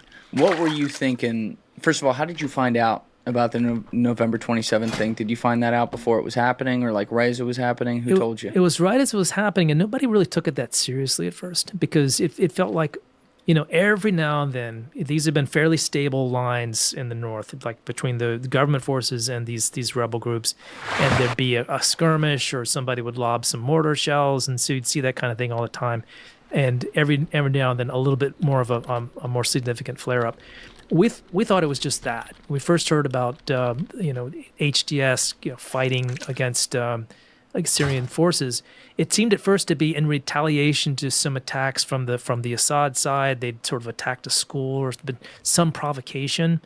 But then the next thing you know, it's like, oh, wait a second, they've kind of broken through the lines, and oh wow, they're in Aleppo now, and wait a second, they've just taken over what used to be the country's largest city before it was destroyed, and they're in control, and the speed with which Aleppo fell shocked us, but also made us realize that this was different. This is something that had not happened in a decade. This is something quite new in terms of this, the change of lines and sudden momentum by the rebel side. What about all the hardest line guys, though, those Billy Bat guys around Assad? Where were they in all this? Because they're not the ones that were necessarily giving up their weapons as this is happening. That's happening at lower levels. But where are, like, the hardliner torture in chiefs, if you will? What we've seen has been this miraculous, the wrong word for it, but just remarkable migration to Lebanon, into Hezbollah-controlled territories. Whoa. Something like 7,000, Syrians in a very compressed period of time just ran the hell across the border and pled for safety, and Hezbollah granted it. So people from, I mentioned Assad's brother Maher, his army division, they're some of the worst. They've dropped their guns and ran to Lebanon, a lot of them. And others are, the ones that are getting... It's been interesting that the HCS guys have said to ordinary rank-and-file Syrian troops, sort of soldiers who are fighting for Assad, if you put down your arms and you don't oppose us, if you're just like a normal soldier, we're going to leave you alone. If you're one of the bosses, if you're running torture chambers, we're going to find you and kill you. And if we don't find and kill you now, we're going to pressure governments for your extradition to bring. Or CNN's going to break you out of prison and bring you across. That's right. Those fearless CNN reporters. It's been kind of. They've had a lot of fun with this, I think. But it's great how they're almost immediately on the ground and in the craziest places trying to interview people. Yeah, for people who don't know the context there was like this. I actually felt bad for him. There was this story where I forget her name, but the one reporter from CNN was on the ground and they're like videoing her rescuing this man, like, thank you, from this prison. And like a day later, people are like, wait, I think this is like Assad's chief torturer. And then she had to put out a tweet today that was like, I can confirm that the man we rescued was the chief torturer. If you're going to surrender somebody, surrender to a CNN reporter. That's the moral of the story. Yo, that guy was a great actor. He knew exactly how to play that role. Wow. Because I bought it. I'm watching. I'm like, wow, that poor guy. He's been tortured. Nope. But he looks well fed for some reason. Yeah, he's not emaciated, but he looks upset. Oh my God. That story, actually, it's in Red Line, and it's kind of a tragic ending in just the last few days. But there was a guy who was a Syrian, just a normal Joe who was trying to deliver baby formula. It's the height of the civil war, ends up crossing the wrong line, gets picked up by Assad's people, and just tortured brutally for a couple of years. The reason he shows up in the book is because at one point, when it looked like Obama was going to bomb Syria after the chemical weapons thing, Syria decided to round up all these prisoners and bring them to these military bases that they thought were going to get attacked by the Americans. And they just put them in big warehouses. This is August, September, so heat of the summer, really awful conditions in these big hangars, basically. And they kept them out there for a couple of days. And I met this prisoner, and he told me this really heartbreaking story about just laying there on the floor of this hangar and looking at the ceiling and thinking that any minute these American missiles are going to come through and kill them all. And after a few days, Assad gives up and everybody goes back home.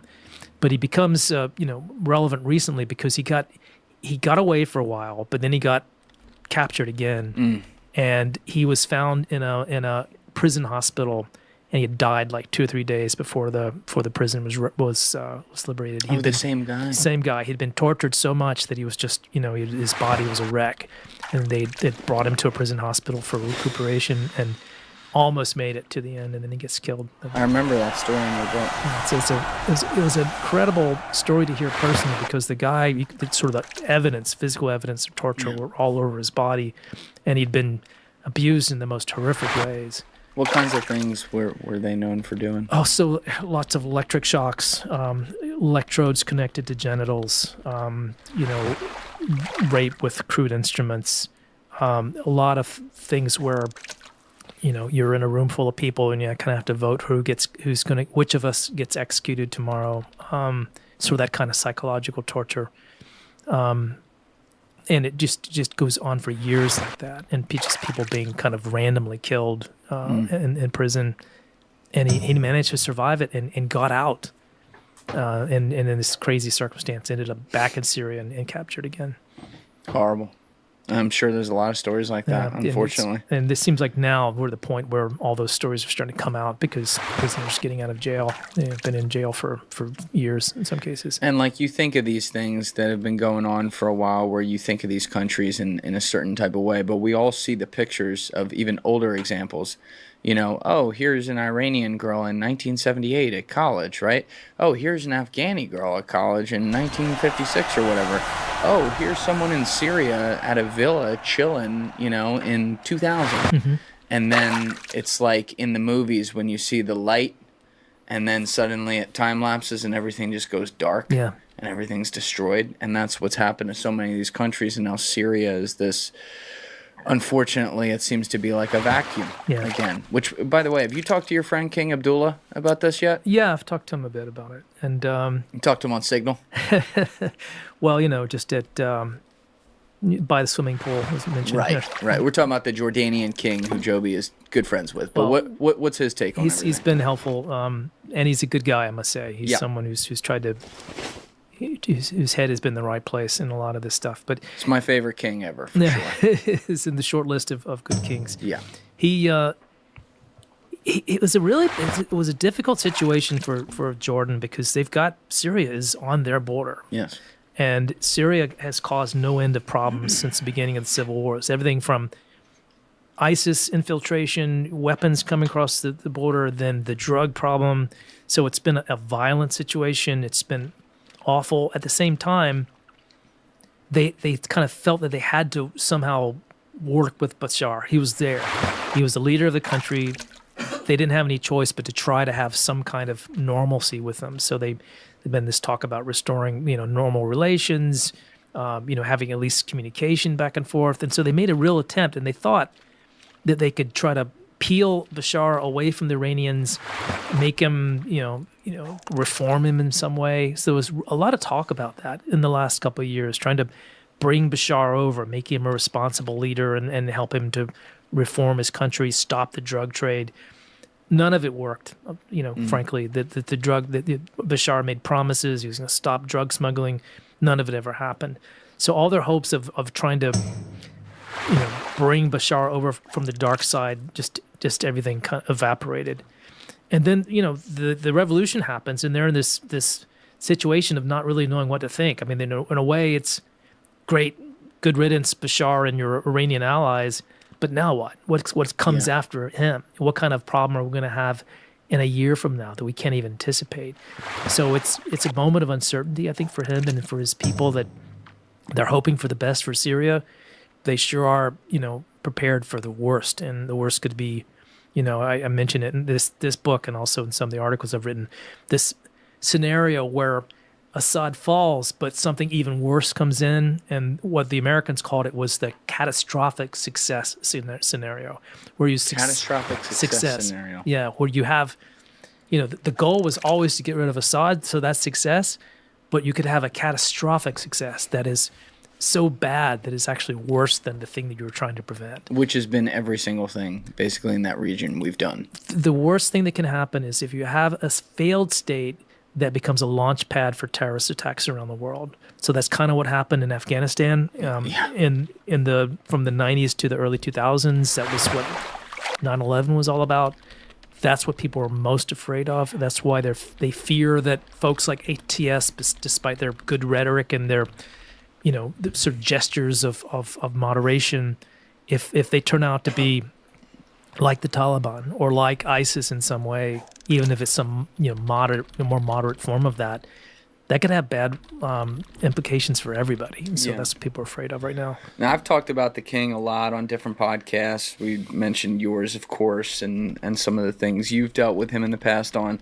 But one of the things that really impresses me about him, looking over the past 25 years of his rule, is how prescient he's been in predicting what happens next. So you told me what he's worried about right there, but did he give you kind of any definitive, like, Joby, if I were a betting man, here's what's probably going to go down? Yeah. I don't think, and I didn't ask him about this specifically, but I talked to people around him about the possibility of Assad falling. and they didn't believe it was going to happen. Yeah, it seems like no one saw that coming. And so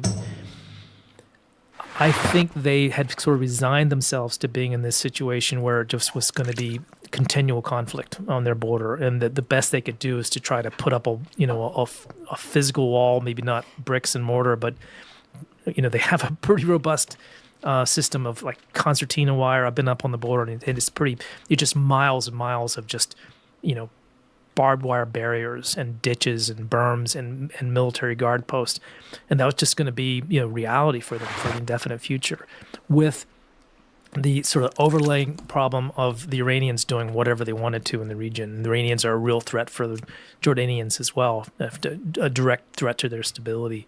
So all that stuff going on, and then Gaza next door and the West Bank, and if Jordan is 50% Palestinian, you go over there, you can just feel the everything from anxiety to rage over what's happening in Gaza. So his wife's a Palestinian. She's Palestinian. She's been very outspoken about some of the things that have happened in Gaza. So Queen Rania, right? Rania, yeah. She's got just a ton of so much is on his plate, and this is just one more problem that he didn't need. There's a country that doesn't have any natural resources to speak of. It doesn't have oil or natural gas.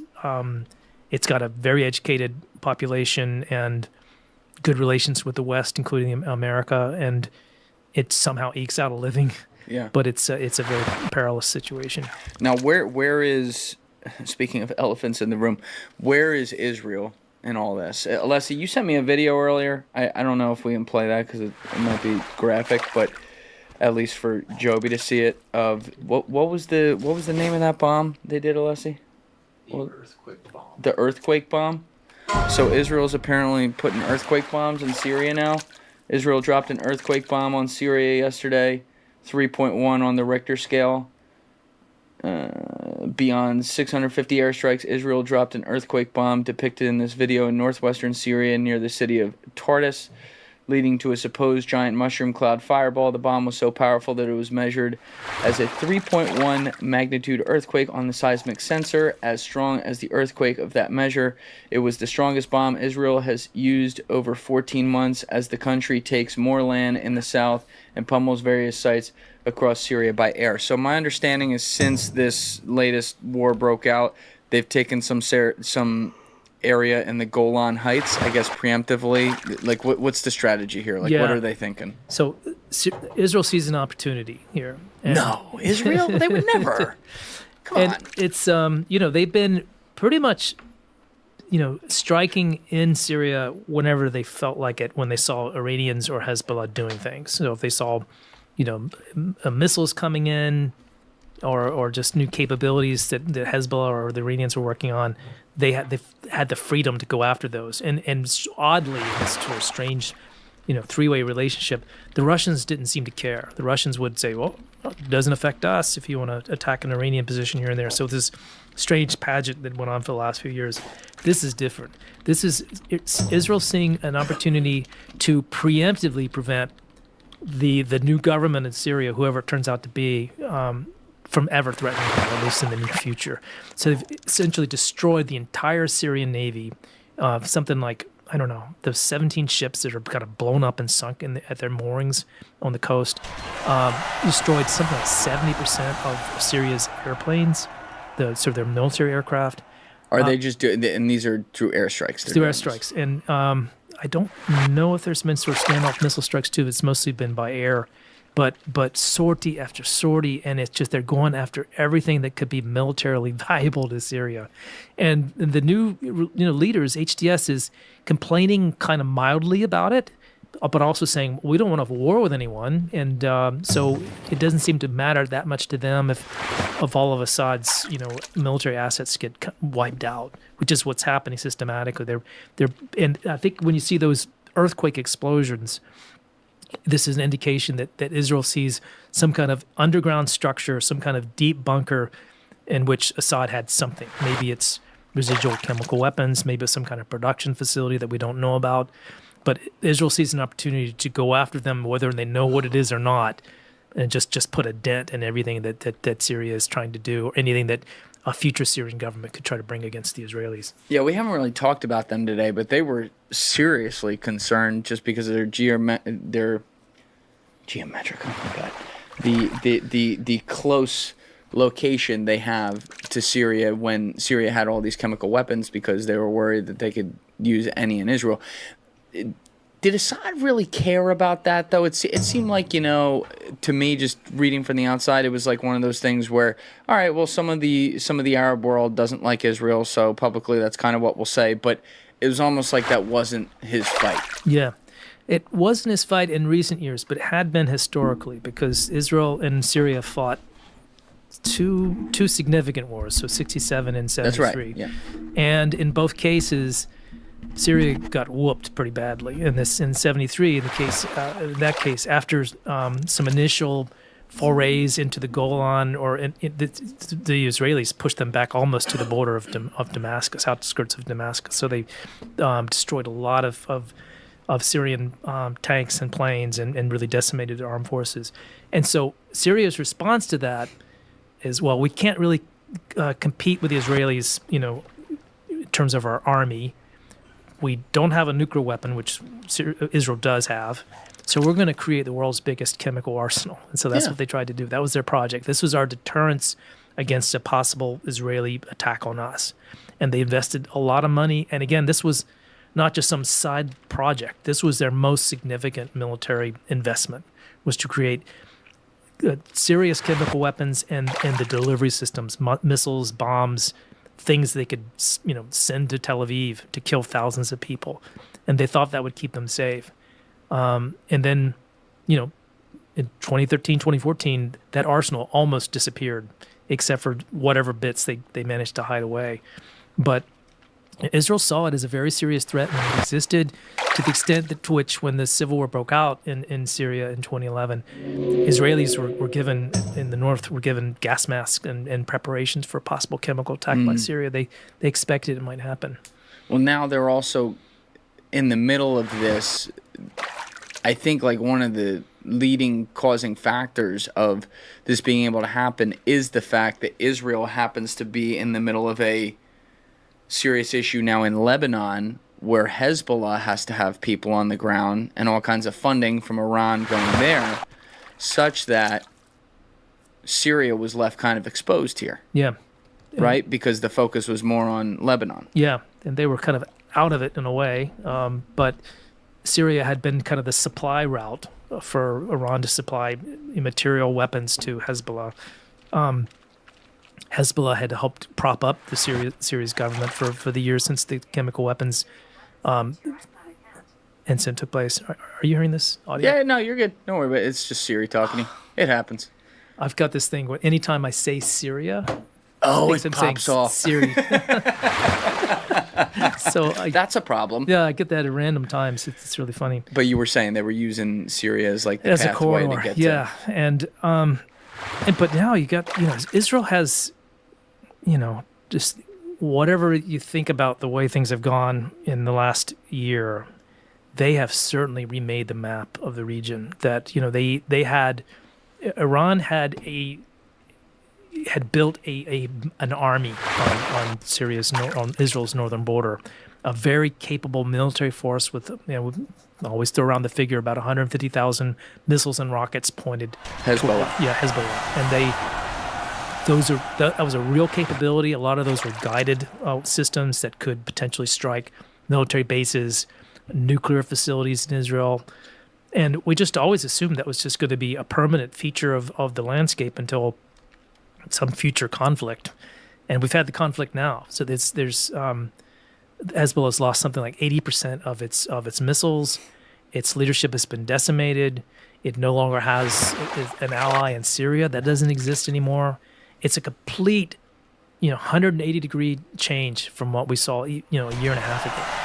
And you do have to kind of step back and see, geez, the whole security, environment has completely changed for Israel in the last year. Again, though, it's like the downstream effects of this stuff are what you can't get away from. Yeah. And my friend Brandon Buckingham You ever seen his channel on YouTube? Don't I ever think so. showed you that?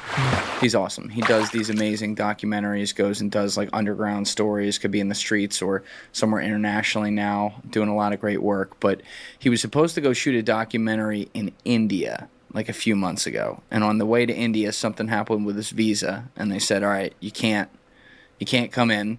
So he's like, all right, well, I'm already halfway over the world, so where should I divert my flight to? He's like, oh, let's go to Lebanon. Goes to Lebanon, and the bombing starts like the next day or something like that. And he made this amazing over an hour long documentary where he was just capturing on the ground what people were saying and what's going on. And it was so sad because some of the guys he filmed with are dead now. Wow. And these were perfectly regular civilians. And the things they kept pointing out in this documentary are like, here is a normal place where we go all the time and like people are on vacation or doing whatever. And now you can't even go there. Yeah. And I always wonder, it's like Israel has such strong fortifications on their border. They have such a highly capable military. They have the most talented intelligence apparatus in the world. It's like, okay, yes, I agree. That's a threat if like Hezbollah, funded by Iran, has 150,000 people towards the border. But isn't there, I understand war is extremely complicated. Isn't there a better way to go about this, though, that's not just so blatantly striking places where you are now fomenting hatred, where people are now who weren't going to be terrorists or weren't going to be, I won't even say that, like oppositional forces to Israel are now going to grow up wanting to be that? Yeah, and that's the part that you can't control and you can't prevent, because and we learned this in Iraq, we learned it in Afghanistan, every strike, every death of a terrorist target, you end up creating more enemies, because that guy had a family, he had brothers, he had uncles, and so now they're part of the cause. And what we see in Gaza, and I think this is the long-term problem that we haven't begun to wrestle with. There are people who have nothing left. They've lost entire families. They've got nothing to live for.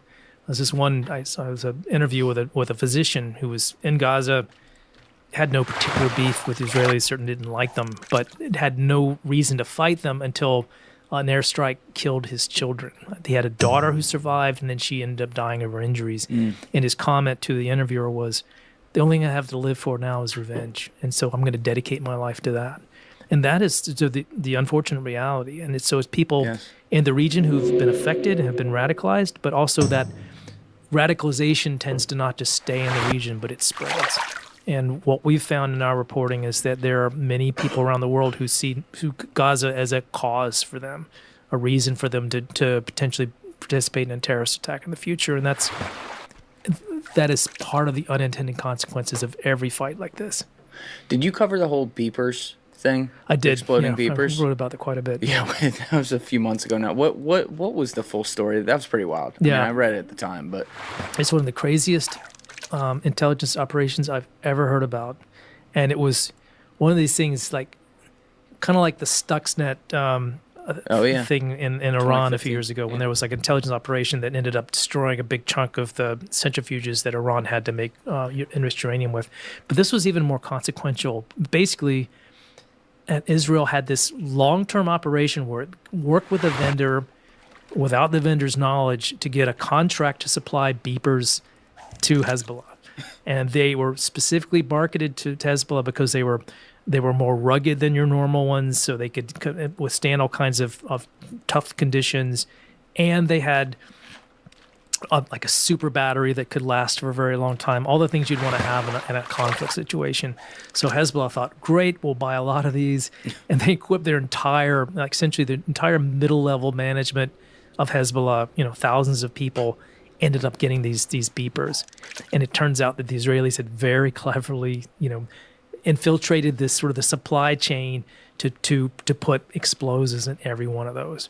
And they were so ingeniously made that the explosives would not show up if you put it through like a metal detector or if you put it through like an airport screener. It was like a thin strip of explosives that blended in with the battery itself. So even if you took it apart, you couldn't see it. But the Israelis controlled the trigger, and at the moment of their choosing, and this is like a operation that began before October 6th or 7. Nobody really knew when they were going to use it. This was Mossad run? Mossad run. And they saw their moment in October of this year and decided just to fire those things off. and they ended up crippling Hezbollah's management up and down the chain. And then they followed it up by killing Hezbollah's leader, Nasrallah, in a bombing. Right. And so in within the space of about 3 weeks, Hezbollah went from being this formidable machine, this formidable military, to suddenly being confused and disrupted and chaos everywhere. And then that was followed by a ground invasion that went after all those missile depots, all those places where those thousands of missiles were hidden. And Israel's gotten something like 80% of them, destroyed them. What made it the right moment? Like, why didn't they do it earlier? It was to have that capability. It was controversial, and we know this from our reporting that it went up to a cabinet meeting. The Israeli prime minister did not know that Mossad had done this, and there was like a big kind of fierce argument that broke out in the cabinet meeting where this was discussed, and somebody didn't tell Netanyahu? didn't tell Netanyahu until they were making a decision about whether to use it. So that even the leadership did not know that they had done this. And then they were kind of faced with this decision: do we take advantage of this thing that we've done? And one of the reasons they decided to kind of pull the trigger was there had been some compromise someplace along the chain. Somebody had they believed had figured out that these things might be booby trapped. And if that happened, if people got the idea that these might be dangerous, then you've lost your asset. So you either use it or lose it. And so that kind of went into this decision making in October when they finally pulled the trigger. The part of this debate in the cabinet, there was this I think it was IDF who apparently someone from IDF opposed the idea of blowing up the pagers for various reasons, and they said, Mossad, your little toys are going to get us all into a lot of trouble one of these days. But no one anticipated that it would work so well, and it actually, from their point of view, it worked extremely well. And there's never, like I said, there's never been anything like it. It was disruptive, but also it was the moment that kind of was the pivot in this, years-long conflict that from being, two not exactly equally matched adversaries, but two adversaries that respected each other, to being something where one side has just been weakened beyond repair. Yeah. I mean, if you've ever read the book Rise or Kill First by Ronan Bergman. A lot of respect for that book. Yeah, and you read like the history of how creative Mossad is in ways to kill people. Yeah, nobody's better. It's fucking unbelievable, I gotta say. Yeah. Like, I read that one, I was like, no. Yeah. No. I did. Yeah. So that's, I mean, when you're working a story like that, though, you're doing this in the post-October 7th world. Yeah. So, I would imagine, especially given the heat Israel's taken, we'll talk about Gaza in a minute, and everything that's going on, like, how do you even get great sources when they're probably so, like, as a country, so closed off to the world because the attitude is strongly against them around much of the world, including in America? Yeah, they do see that they're more besieged now in terms of international public opinion than maybe in their history. Yeah, so I agree. This is a new time for them. At the same time, I've always found this to be the case with intelligence folks, that they want people to know when they're successful, and they may not be able to talk about it directly, but there's maybe a human desire to get credit for something good that they've done or something they feel that's been good. And we found that was a door that we could push on, that if you're not going to get a briefing from Mossad in its office in Tel Aviv, but you're not? Probably not. But there are people who are involved and who just think this is the coolest thing they've ever seen in their life, and then they just can't believe they pulled it off. And we just work those sources until you end up getting a pretty good narrative. And that's what happened in this case. We ended up getting exclusive material about how this whole thing was put together. And we had a story back in, say, late October that kind of went from A to Z how this thing was planned, and how they found this supply contractor, and how they ended up being able to build these devices. And it was just extraordinary. It was one of the most, must say, in all these years of working on intelligence stories, I've never seen anything quite like it. Wow, that's a big statement. Yeah, it was spycraft at its most sophisticated, and just the technology part of it. Just building this thing, and then getting it into thousands of devices, literally thousands of devices that Hezbollah was carrying around. And then just sitting, for years with the knowledge that we've got this thing. We got, our enemies are walking around Ticking carrying time bombs. Yeah. And are we going to set them off or not? And then have to make the political decision. Yeah, we're gonna do this. Did you talk to the guy who hit the button? I didn't talk to the guy that hit the button, but it was the button was a series of phone, like essentially messages, coded messages that went out. And the ingenious part was that, one of any of us used a beeper. That's really old technology, but Hezbollah used them because they felt they were a little bit more Discreet. resistant. Yeah, they couldn't be penetrated like cell phones. Yeah. But this particular command that came in said, you've got an encrypted message. That's what the sort of the digital code that comes up on the beeper. You've got a digital message. You have to hit like F1 and F4 to see it. So it's like a two-handed response. And that was deliberate because it meant they had both hands on the pager when it blew up. And that is extraordinary thinking, and sophisticated, you can call it malevolent or whatever, but they were thinking that far along, that we're going to build this thing, we're going to put it in the bombs, and we're going to make it so that when it blows up, the guy that's getting blown up is going to have both hands on this thing when it explodes. As I'm just thinking the science, maybe I'm way off here, but because if it's one hand, it could kind of blow up this way and go out of his hand. or just blow up one hand instead of two. So you're maiming people and you're taking them off the battlefield forever if you're damaging both hands at once. How many people did you say again they got? It with was this, more. It's more than 1,000. It was a lot. And then they had walkie-talkies that had been sabotaged too, and that was the second phase of the operation. So all the guys who weren't using pagers, but they had walkie-talkies, those had been sabotaged too, and then they go off the next day. And so Hezbollah, you don't know what's coming. People around you are getting blown up, and nobody knows why originally or initially, and just. It just like the chaos that followed that attack was just something. See, when the Gaza war broke out, Israel, as a result of I guess having to defend against that afterwards, gave Iran what they wanted, which is they wanted a war that would be nasty and that could then lead to horrible things happening that could be used for political purposes.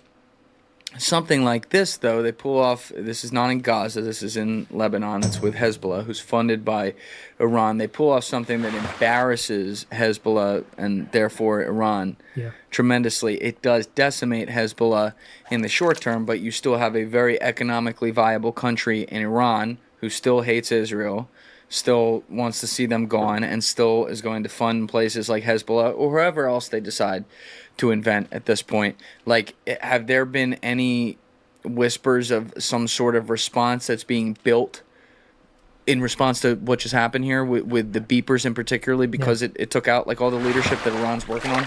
Iran, the signals we get is they've been completely outfoxed here, and there's not just with losing their main proxies, Hamas and Hezbollah, but those military strikes by Israel in Iran. And people have to remember, this is the first time that Israel has struck Iran proper, and they did it twice. They did it in April, they did it again in October, and they went after very strategic targets that only recently we've really got to understand what they went after.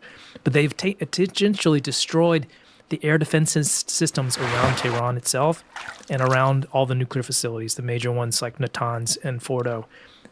Those S-300 batteries that used to protect those sites, they're gone. And so Tehran is completely vulnerable to an Israeli attack. Israelis or the Americans, if Trump comes in and decides he wants to attack a nuclear facility, they're much more vulnerable than they've ever been, at least in our recent history, and they know it. So their recourse might be to race to make a nuclear weapon. That's what folks are mostly afraid of. But in terms of their ability to really retaliate, there's not much they can do, because anything they try to do against Israelis is going to invite hellfire on them. So there's never been like a checkmate like this that we've seen in the last 15, 20 years. What about their allies, though? They're allied with Russia and China. Right. Well, how strong is that? Because those are nuclear powers. Right. And so the Russian relationship has always been complicated. So they do business together. They don't really trust each other. There's always been this kind of bit of skepticism and suspicion in the relationship. But right now, Russia is completely preoccupied. They've got their hands full with Ukraine. Their economy is in much worse shape than people realize. They're on a trajectory now that if things continue as they are, they're going to run out of manpower for the certainly for their industry as well as their military campaigns. They don't have the bandwidth to really do anything to support Iran if they wanted to right now. So that relationship isn't what it used to be, and China, frankly, just doesn't want to get involved. We don't see China. How do we know that? Well, just because there's no benefit to China to, like, for example, even the Ukraine context. We see China doing a lot of things like supplying Russia with, with parts for weapons or parts for drones, but they're not providing weapons. We haven't seen any instance of China actually investing, helping their ally in that way, because their most important business relationship is with Europeans and the Americans. They don't want to, alienate their biggest economic, trade partners. So it's the volume of trade that China does with us versus what they do with Russia. There's just no comparison. So there's no reason that they would kind of really go out on a limb and alienate the West in order to help Putin out of his troubles. Not in a significant way. They do it sometimes just for, it's kind of to create, strategic advantages to kind of, you screw with your enemy by helping, your enemy's friend or enemy's enemy. So there's some of that calculation, but they're being very cautious about it. They haven't really kind of decided we're gonna save Putin. It just hasn't happened.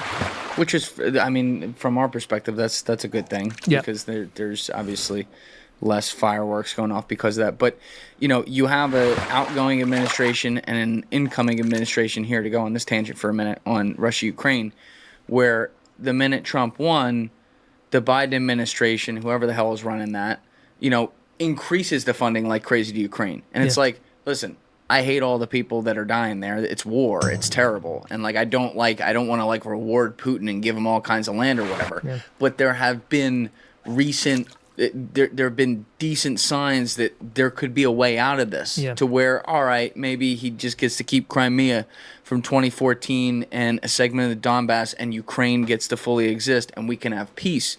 And now we're upping the scale here. And to me, it's are you poking a bear when you have a country that, as you just pointed out, is starting to run against the economic wall? They got a little exposed on the battlefield because they didn't run over Ukraine in 2 days. Shout out to the Ukrainians for holding their lines like that.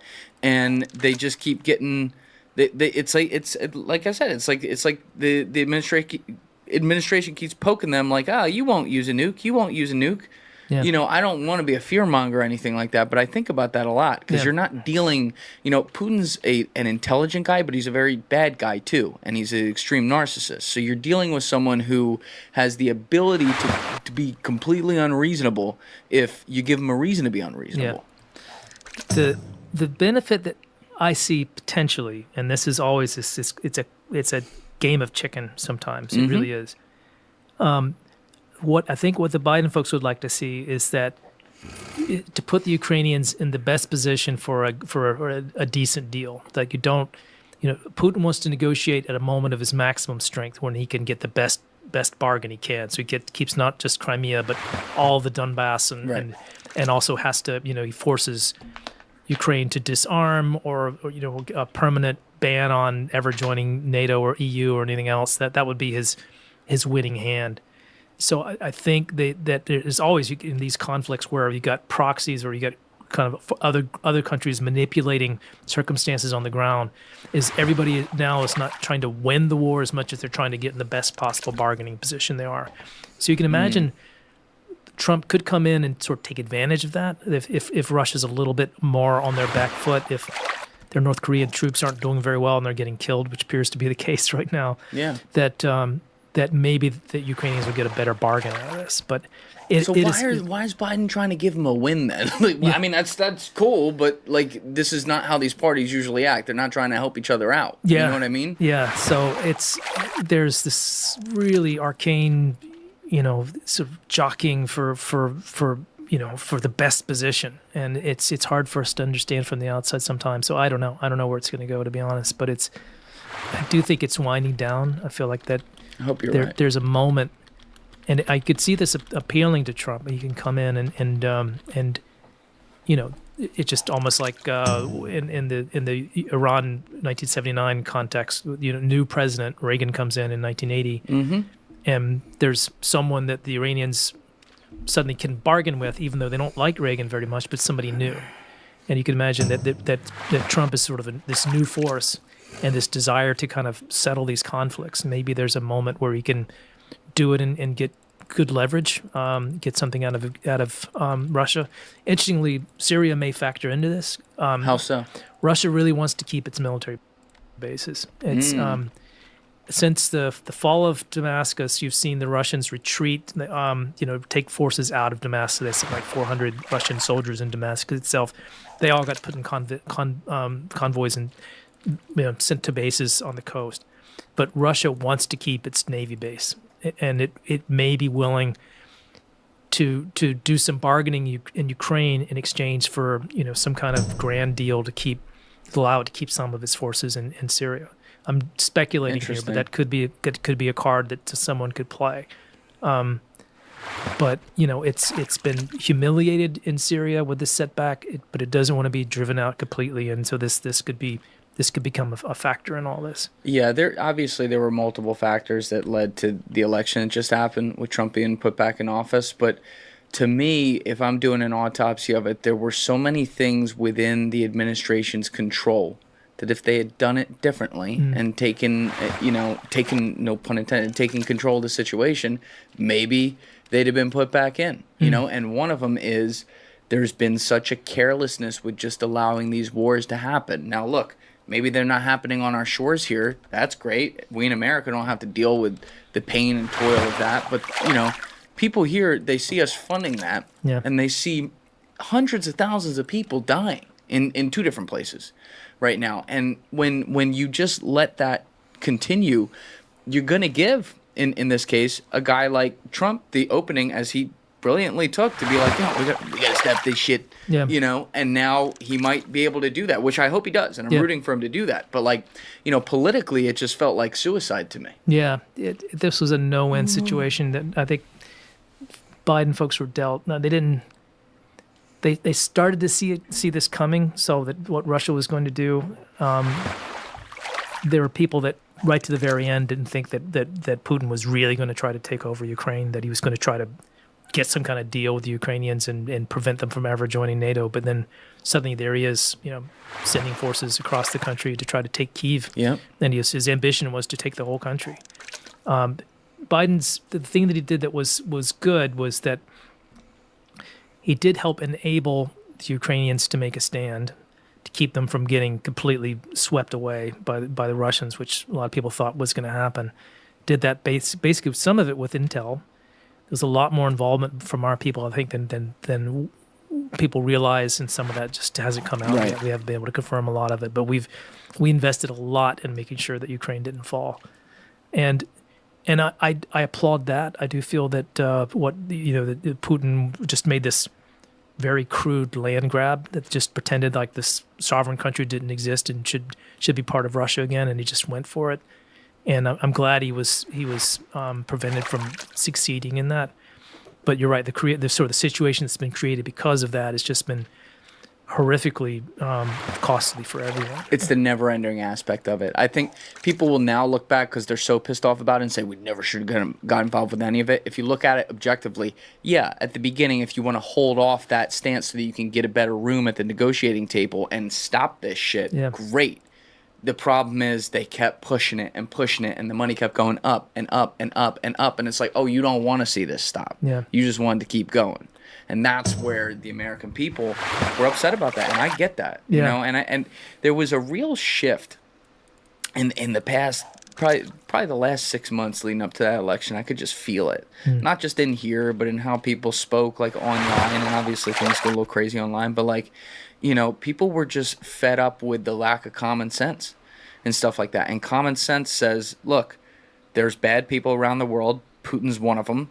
But sometimes you have to go to the table to do what's best for everyone. Yeah. That, it's not like you're rewarding him. You don't have to look at it that way.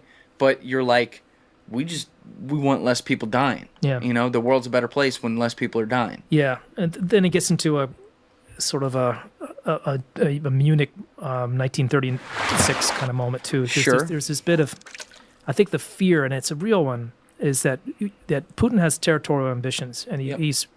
he wants Ukraine to be part of Russia, but he also is looking at the Baltics and other places too, and that and the Poles and others on you know that are pretty close to Russia, share borders with Russia, are really worried that they'll be next, and so it was important for the West to make a stand and say you can't in the 21st century Sure. take over another country. But then after that, it does start to get complicated. And how much are you willing to expend to make sure this doesn't happen? And where should the lines be? How far should Russia, where do we stop them? That's right. And I feel like that's a really complicated decision. It and is. I'm glad I'm not having to make it. It is, and you make a great point. I think about Munich all the time, and about obviously like the appeasement that happened there. The difference to me in this situation is twofold. Number one, you have NATO, which is an allied front military that would stop. If any of that happened, they would have the full ability to completely fight back within those countries and extend beyond them, which would be a death blow for Russia, who exposed themselves militarily as a paper tiger. Yeah. And secondly, Hitler was building the world's greatest economy at the time. He was an awful dude who took advantage of a situation and then was able to bring in some economic boom. Russia's GDP is the size of Italy, might even be smaller now. I don't know. I haven't checked recently. So when I see it keep going and going and going, it's like, yes, I understand you're preoccupied with the guy that's like this bad dude, but at the same time, my friend David Satter was telling them about Putin for fucking years, and they wouldn't listen to him. His ass got kicked out of the country. He's been on this podcast twice, 92 and 133. Like, he's the preeminent biographer of Putin. Putin killed all his friends, and nobody cared. And then suddenly, when it was politically expedient to care, they did. And I understand why people get upset with that hypocrisy, for sure. Yeah, absolutely. You're right about that. Yeah. But back to Israel and what's going on in Gaza. What is the update there these days? And do you see any sort of like peace deal in the future there? We thought this morning, actually, and we're talking on what is it, Friday? It's Tuesday. Tuesday. This is going to be coming out on Friday. Okay, Friday's the come out day. But yeah, there was this real kind of a flurry of activity this morning that indicating that there may be a breakthrough, and we have certainly seen that Hamas has moderated its negotiating position, and it's gone off the kind of the position where it was saying that there won't be a deal, there won't be a ceasefire unless Israel agrees to completely vacate Gaza. And that's not going to happen, and they're acknowledging that now. So there's a window. People are starting to get a little bit more hopeful that there could be some movement just in the next few days. We've gone down this road so many times, I can't completely, get excited about it. But we do need a ceasefire. We do need to end to this conflict. We are at a point now where Hamas still exists. It will always exist as an idea, but militarily, it doesn't have a military anymore. It's been destroyed. There's a moment where we can hopefully start to rebuild and give some kind of normal life to the millions of people who've had to suffer through this, and some of them are completely innocent. Some of the reporting I've done over there involves amputees. And we see a lot about the casual people who are killed in the war. The number today is something like 45,000 in Gaza since the war started. But there's something like 100,000 people who have lost limbs, and that's a kind of a life-changing I'll injury. say. Yeah, and I was talking to a kid over there who actually, the Jordanians have created this program where they have this mobile clinic. It's like an ambulance with a truck, and they go to neighborhoods and they can fit somebody with prosthetics in like an hour or two, which is just really unheard of technology. But to talk to a kid who was just 14-year-old who's out playing soccer with his friends and comes back to the house to get something to eat, bomb falls in the apartment building. He and his father are both amputees. His father lost a leg. He lost both legs and an arm and a couple of fingers. The kid did? Yeah. And he's running around. It's been several months since the injury, and he's got new prosthetics, and he's able to move around and thinking about being a computer designer one day. But you can just imagine what that young kid's life has been like, just to suddenly wake up and both your legs are gone. I can't imagine. You're never going to play soccer again. so it's so much is going to be of your life has changed because you don't have the limbs, and that story is just repeated in this case 100,000 times.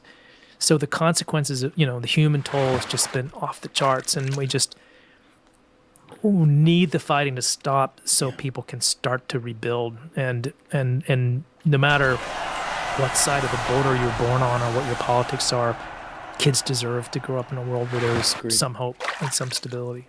When's the last time you were there? This was in October, so it was my last trip.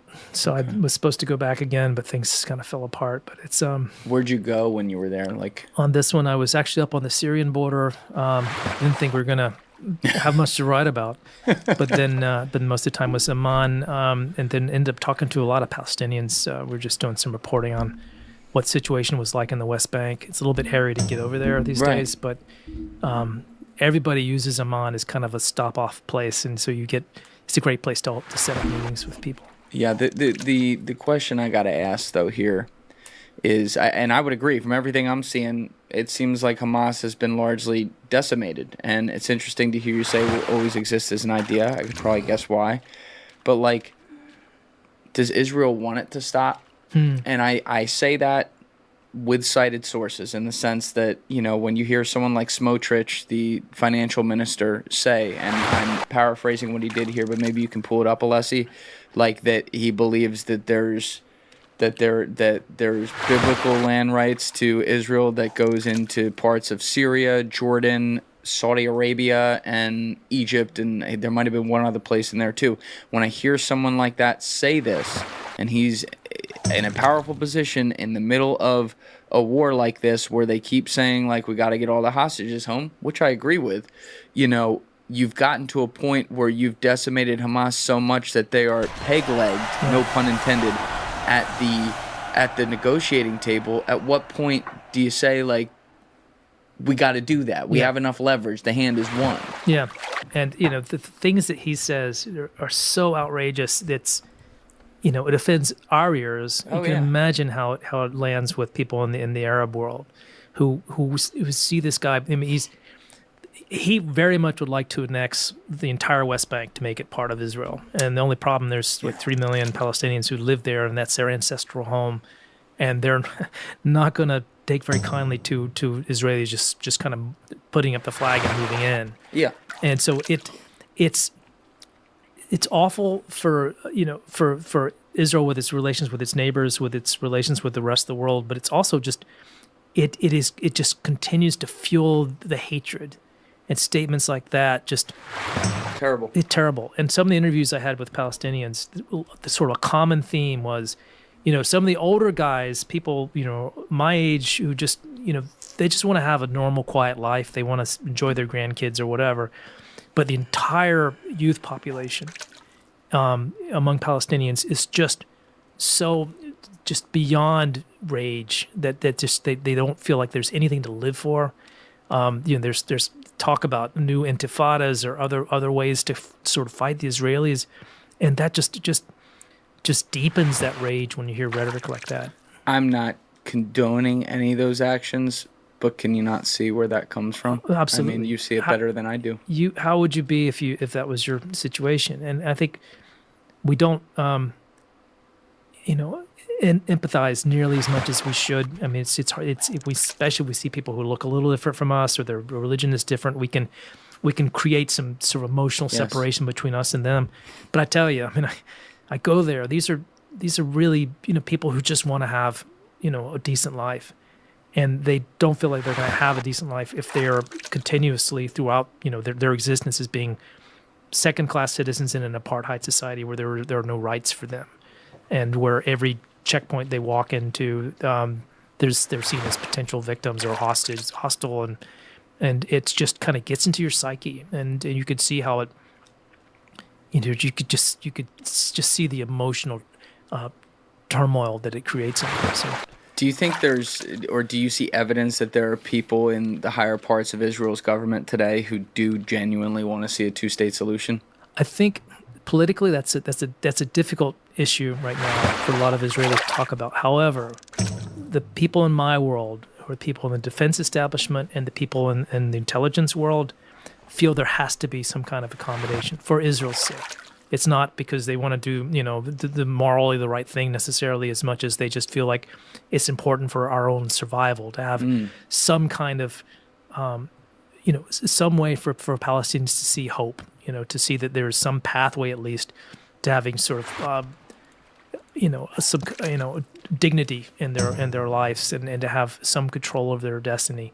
It's a problem for the Israelis because they feel like every time that we give an inch, every time we allow Gaza to be autonomous, for example, we've done that, and what did it get us? It's this massive terrorist attack. So people were afraid, but because if there is to be some kind of future grand bargain, which is not out of the question, that like normalcy between the Israelis and the Saudis, and some military cooperation, all these things that people are talking about for the future, some kind of path to a Palestinian state has to be part of the conversation. Everybody, except for some of the real, hardliners in the Israeli community, feel that has to happen in some way. You have to find a way to accommodate those aspirations. I hope that wins out, too. Because I always say people are not their governments, and, especially when certain hardliners can get in control of stuff, shit can go sideways, and hopefully it's just a blip in time. Unfortunately, as you point out, there are lasting effects of these things. Yeah. And it's so sad to watch, and I feel bad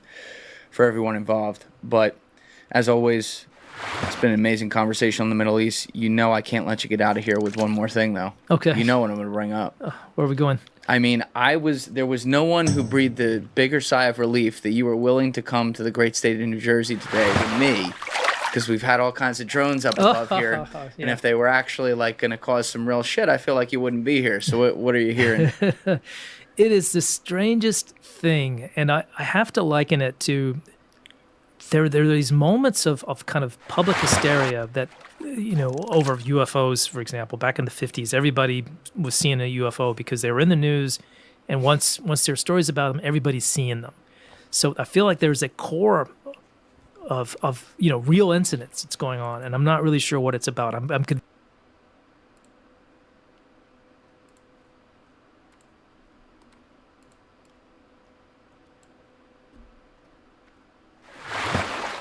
Welcome to the World Next Week's special year-end episode, The World Next Year. I'm Bob McMahon. And I'm Carla Ann Robbins.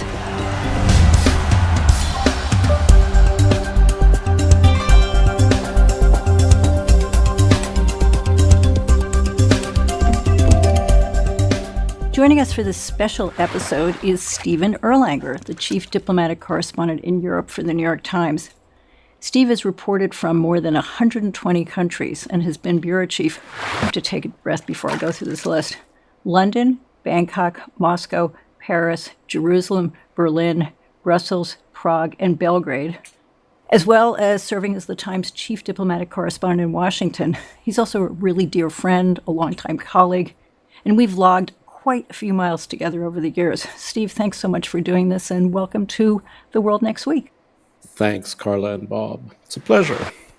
Well, Carla and Steve, 2024, which is quickly waning, as we know, is the year of elections. Something like 80 or so elections took place this year.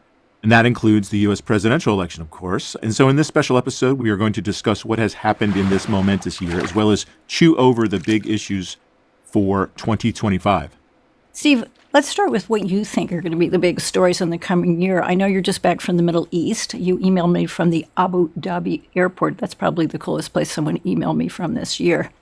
Although I've been in the Abu Dhabi airport, it's probably actually not that cool. No, it's not. It's air conditioned. No, that's good. So why don't we start there? I don't mean in Abu Dhabi. Let's start in the Middle East. In the last few months, the Israelis have seen some of their strongest rivals and enemies, Hezbollah, Hamas, Assad, Iran, if not vanquished, certainly weakened. Is this the beginning of a new order in the region, or is it only a temporary lull? And is there any sign that Netanyahu will take the wins or start negotiating peace deals? Well, I think I've written this before, but October 7th, when Hamas went and invaded Israel, was like the fall of the wall in 1989. It was completely unexpected, and the ripples have continued far beyond Gaza. There's been an awful lot of death. There's been an awful lot of tragedy, but there is a new order in the Middle East, and we'll see how long it lasts and whether Israel, as your question suggests, goes too far, which is always a temptation. The Saudis, the Gulfis are happy. Russia's weakened, Turkey's strengthened, which annoys the Sunnis no end because Erdogan is actually light political Islam, close to Hamas and to the Muslim Brotherhood. And Syria, as we've just seen, is very much in play. Will Syria continue to fragment? Can it hold together? Will it be dominated by one group? Will the Turks run it from behind? It's very much in play. I mean, Hezbollah, as you've suggested, has been kind of suffocated by Syria's fall because it's much harder for Iran to get stuff to Hezbollah in Lebanon if Syria is contained. So it raises the interesting question of whether Hezbollah, which has been very badly hit, might become, again, more involved with politics and charitable work and less worried about attacking Israel. Hamas, as we know, is devastated, but what next in Gaza? There's a big discussion to be had there, if you like. Israel is basically, the war is pretty much over there, but Israel has failed to produce the political conclusion that would let them leave. And I'm not sure they want to leave. Iran is looking quite naked, looking for a nuclear deal with Trump, perhaps, to forestall any chance of an Israeli attack. And also it has to worry about internal unrest. Trump wouldn't join an Israeli attack on Iran's nuclear program, but he might sanction it. And also he might not bother too much if Israel moves to annex more parts of the West Bank, like the Jordan Valley. So there's a lot to play for and a lot of uncertainty, but there's no question that Israel is to some degree setting the agenda now, and Iran is very much weakened. When you say we'll see if Israel goes too far, it seems like they've been going too far for months and months and months and months. I mean, Gaza is complete rubble. Lebanon has a considerable amount of rubble. At the same time, they have to feel like they're winning. Although that's sort of a short-term win, isn't it? They've created a lot of generational, potentially, enemies themselves. What's the feeling inside of Israel? Do they feel like we've won, so let's take more? Or do they feel like now's the time to try to negotiate a peace? Well, the strangest thing, of course, is Bibi Netanyahu is still very, very unpopular. And people, are very divided over his domestic reforms, judicial reforms. But they've been very united in the war against Hamas and definitely the war against Hezbollah. They had been preparing a war against Hezbollah for a long time, much more than Gaza. That was the surprise. And in a way, Hamas broke the reticence, if you like. I mean, it justified a war from Israel that they could call defensive against Hezbollah. And I must say, the way the Israeli army beat Hezbollah or attacked Hezbollah was in some sense brilliant. Gaza remains a mess because Gaza's an orphan. Nobody wants Gaza except Hamas and maybe the crazy far-right Israelis to talk about settling it. But I fear Gaza, in its state of ruin, will be occupied essentially by Israel for quite a long time to come. It's never going to give up security control to another grouping, particularly along its border. And, they're talking about some form of Palestinian fig leaf to govern Gaza, while even hiring security firms from outside to do policing. In the meantime, the Israelis are moving people out of northern Gaza. They're pushing them out and then want to screen them before they're allowed back in. So there's a lot unclear about what's going to happen. And the devastation is obvious. And I think Israel will feel safer for quite a long time to come, but not sustainable. And it is much more isolated in the world. I mean, its reputation has been deeply damaged by, the brutality of a lot of the war. Now, one can argue they were fighting a group in tunnels and amid civilians, but The fact is they were using very, very heavy weaponry, and I'm sure we will find there have been numerous indications of overuse of force and even war crimes. So it is unclear what Israel has failed to do from the very beginning, partly because Netanyahu doesn't seem to want to end the war because he'll have to deal with the political consequences of the war ending, is produce a sustainable political conclusion to a war that's effectively finished in Gaza. So does that mean he's going to prolong it by occupying Syria as well? I mean, does that buy him more time politically? I don't think that's it so much. I think, again, that's defensive. I mean, I was just in the United Arab Emirates. They're very worried about Syria, too. I mean, the new leader of Syria is al-Jilani. He's named himself after Golan. After the Golan Heights, right? So Israel is a bit nervous. He's saying all the right things about inclusiveness, and one hopes that's true. But half of Syria was displaced or in exile. The country we call Syria doesn't exist anymore. So I think Israel's very worried that there will be a fragmented Syria. Assad was horrible, but he kept the border calm. And now there's a lot of anxiety. So I hope it's just a temporary protection to seize the buffer zone. But I think Netanyahu is feeling his oats, and I no longer fully feel I understand him, to be honest. Steve, I had one more question on the Middle East before we go on to talking about Ukraine, which there's a lot to discuss there too. But as you travel through the region, I'm just wondering whether you could say a little bit more about how surprising the development was in Syria, and whether there's other places we should maybe be looking for where you might see something like that emerge. I mean, this was as you say, it was this festering conflict, huge amount of displaced, and it turned out to have a hollowed out regime sitting on top of it. Should we be looking at Yemen or even parts of Iraq for something surprising to happen, or is that a little bit too speculative? No, I think that's a very good question. I mean, Syria happened. Why? Because Iran's weaker, Russia's weaker. Russia's preoccupied in Ukraine. Iran is very, very badly damaged. And so the Turks, because the Turks drove this in Syria, the Turks said go, and everything collapsed, as in Afghanistan. I mean, it was rotten. The Turks are now going to be very powerful inside Syria. And again, that's not something that pleases the Saudis or the Gulfies. First of all, because Turks aren't Arabs, and they're not Sunni, and they're very close, as I said, to the Muslim Brotherhood. I'm worried about Iran, frankly, or maybe Iran should be worried about itself, because there is already a lot of political domestic unrest, a lot of unhappiness. It's one of the reasons the supreme leader allowed the so-called reformer Pezeshkian to be elected as president.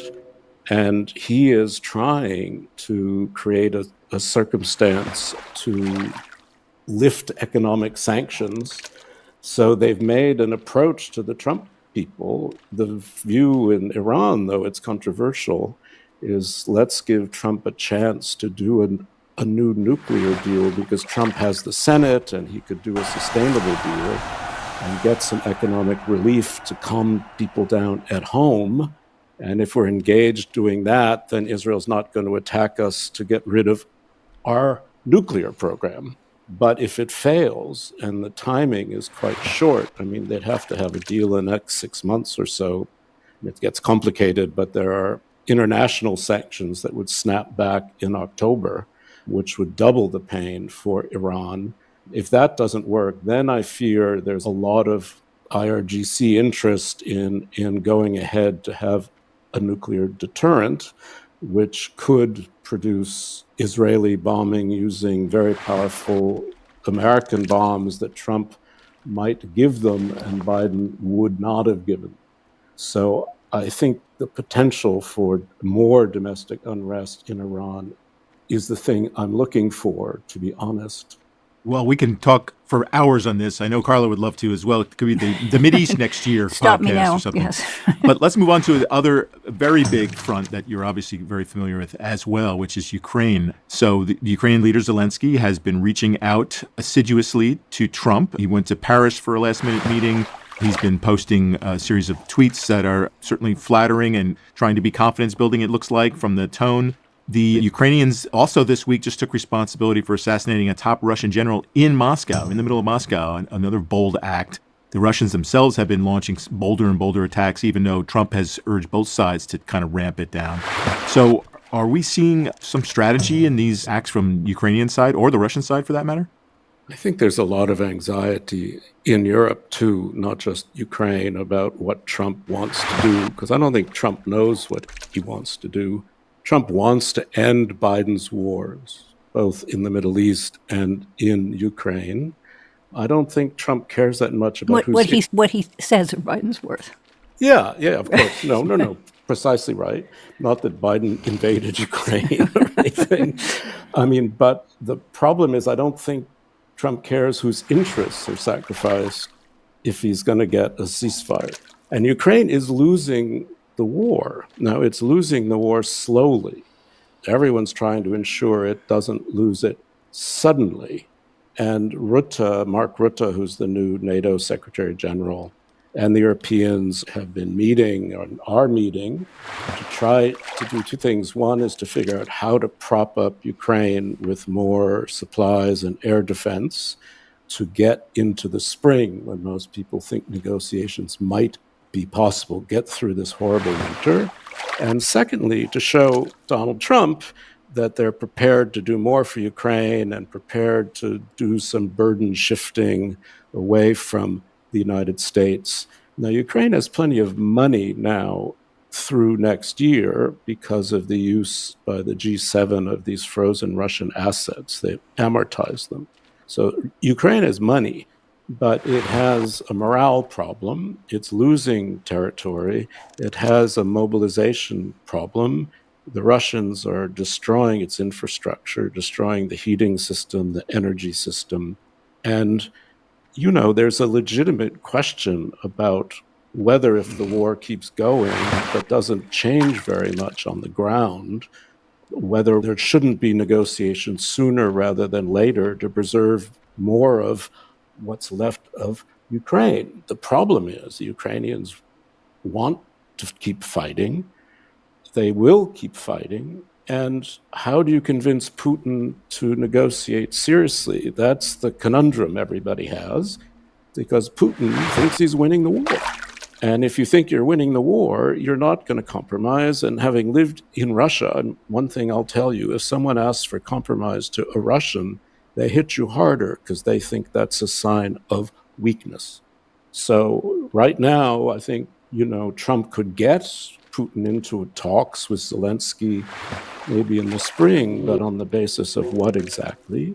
And I think Putin, at the minimum, would at least demand a Ukraine never inside NATO with a smaller military, and he would want to take the territories that he has and the ones he's formally annexed, which I think is unacceptable to the Ukrainians. So some people suggest in Washington, Putin's under his great financial squeeze because there's a lot of inflation, which there is, and interest rates are really high, and business people are unhappy.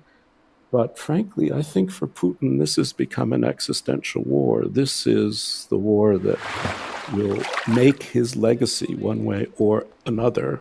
So the hope is you get negotiations in the spring. The other big question is really about Europe more than Trump. Do the Europeans really see Russia as a generational threat? And are they willing to react with a serious buildup of military deterrence, including the money that needs to be spent? Or do they just kind of hope it'll all go away? I mean, that's still not clear yet. If you look at the things that Trump has said, basically what they seem to be betting on is that Putin will come to the table because they're willing to stop the war in place, that Ukrainians won't agree to give up any land, but it'll be a frozen conflict in place, and that there'll be some indefinite commitment that Ukraine won't join NATO, and that the Ukrainians will have to accept that because the Americans won't give them any more weapons. Well, there's that. And of course, the Europeans will try. I mean, now, for example, shells. The Ukrainians are doing fine with shells. I mean, British intelligence says the Ukrainians have one shell for every 1.5 Russian shells. So they're in better shape on shells than they've been in a long time. Artillery shells. Artillery shells, yeah. Yeah. But what they don't have is the air defenses, because nobody has them, and they don't have the manpower. And then there's the other issue, which is always out there, which is what will Ukraine be willing to sacrifice, and who will protect Ukraine if there is a deal? What will prevent Putin or Putin's successors from starting this up again in the next 3 or 4 years, or even moving on Moldova or a place like that? And that's a serious question, because then you get into the question of, can you have a Ukraine in NATO or partial Ukraine in NATO, and how would you do that? There's talk about putting European troops as peacekeepers in Ukraine, which I think is kind of a mad idea, frankly. But, there is this question of how Ukraine has the guarantees or the assurances that Russia won't do this again in 3 or 4 years, that this negotiation would only be temporary. And then there's a kind of Ukrainian fantasy, which is that, Trump makes Putin an offer that Putin has to refuse, and Trump gets angry with Putin and so starts feeding Ukraine lots of weapons. But I think that feels like a fantasy. Who knows? I mean, that's the thing about Trump, is how unpredictable he is. And the other thing about Trump is that they tend to go into negotiations without any planning. I mean, he went to these meetings with North Koreans, and there wasn't a single principals committee meeting before that. There were no planning, because he believes that somehow he can get in the room and there can be a deal. So unpredictability is intrinsic to the Trump style, along with his transactional nature. Yes, and also, I mean, one can imagine, as there was with North Korea, a huge amount of media interest and talks and this and that, and, a big meeting, and then, as with North Korea, kind of nothing much happens. That could be true too. The difference is, of course, Ukraine is getting pounded along the way. With North Korea, it was photo upland. So precisely. And Steve, you mentioned earlier Europe reckoning with Russia. I was just wondering if you could talk a slight bit more about how Europeans feel, especially the ones maybe closer in proximity to Ukraine, whether you are sensing, maybe it's sort of an anecdotal thing at this point, but a greater feeling of getting their security house in order and really being willing to sort of knuckle down on defense spending and things like that because of a new landscape.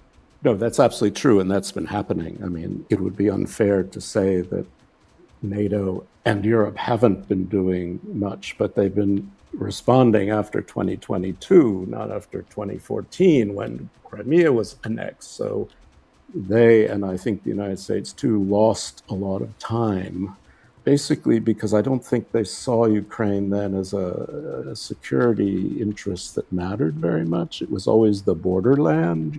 But now I think they see Russia as aggressive, Russia as having, large ambitions to overturn the European security order and to undermine NATO. So you have the Poles who, are spending more than 4% of GDP now on defense, but a lot of it's going to big American military equipment like F-35s.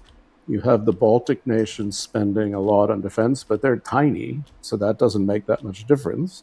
But they do want to fight, and they are pushing. And you see, even in the European Union, with the new leaders, first Ursula von der Leyen remains the same, but Kaja Kallas, and they even have a defense commissioner now, there is more of a understanding that they need to beef up, for their own sake, their deterrence. And then, of course, that makes more urgent because anxiety about what Donald Trump's going to do.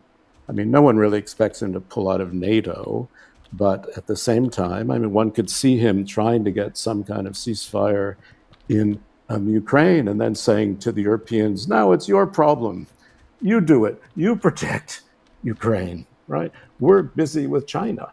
So there is anxiety. People are trying to come up with the right offer to satisfy the Don, because Trump tends to see NATO as a protection racket. Everybody's paying the Americans And, there may be a point because, for example, in Japan and South Korea, they do help pay for the American military support. So why shouldn't Europe help pay directly, some people around Trump might ask, which is not a stupid question. So I think there is an understanding, but the farther you get away, as you implied, from the border, right? I mean, the less interest there is. I mean, you couldn't interest the Spanish, the Portuguese very much. Even the Germans would still, I think, like it all to be over so they could go back to the way it was. The Germans did this big so-called Zeitenwende with 100 billion euros, but frankly, for the German military to be decent, it needs 2 more Zeitenwendes, and right now the money isn't there. I mean, there is a sense, and certainly in Western Europe, there was an alarm ringing, and then they hit the snooze button, and there are some people who are arguing they need to think harder. The likely winner of the next German election is from the Christian Democrats and is tougher on Ukraine. But as I said, there's a lot of anxiety and there's not tons of money around. So, Carla, in Europe, people have been watching Trump assemble his national security team with a mixture of befuddlement, bemusement, and dismay. And they seem contradictory. I mean, are his picks going to make it through the Senate? What do they say about a second-term Trump foreign policy?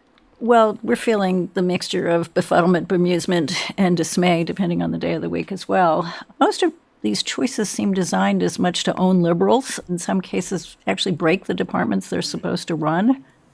There doesn't seem, based on those choices, an intention to forge a particularly coherent set of new policies.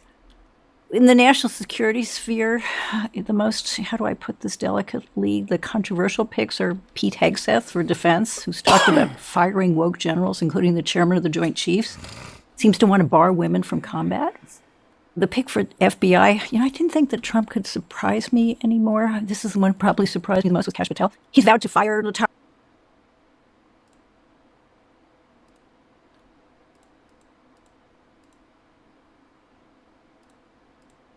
ranks of the agent, Hegseth for defense, who's talked about firing woke generals, including the chairman of the Joint Chiefs, seems to want to bar women from combat. The pick for FBI, I didn't think that Trump could surprise me anymore. This is the one who probably surprised me the most was Kash Patel. He's vowed to fire the top ranks of the agency. He has a whole declared list of enemies, which includes, the predictable soon-to-be former President Biden, Hillary Clinton, even the former CIA director, Gina Haspel. I don't know what she did to annoy him so much. Tulsi Gabbard, friend to Bashar Assad and Vladimir Putin. But there are a few more mainstream picks. Florida Senator Marco Rubio, he's got to be well known to the Europeans for Secretary of State. He used to be a traditional GOP hawk, but an internationalist and a free trader.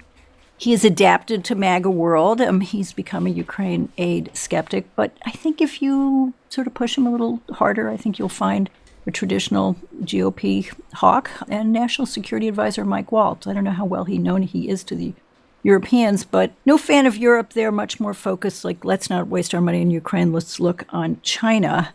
As for the confirmation process, we'll see. I think at this point there probably will be a confirmation process. It was in question for a long time there. If you recall, Trump was pushing them. I want my recess appointments. He seems to have dropped this suggestion because the Senate seems to be moving ahead, willing to at least seriously consider most of his people. If I had to predict the person who's in the most trouble right now, it's Hegseth. We'll see what happens. He, of course, in addition to his controversial positions, he's been accused in the past of sexual assault. He paid a woman off. He says he's going to let her out of her NDA. We'll see whether that actually happens. And we know in the past from Kavanaugh and from Clarence Thomas that the Congress does not treat accusers nicely. This could turn into an incredible circus. Right now, he's probably the one who's in the most trouble.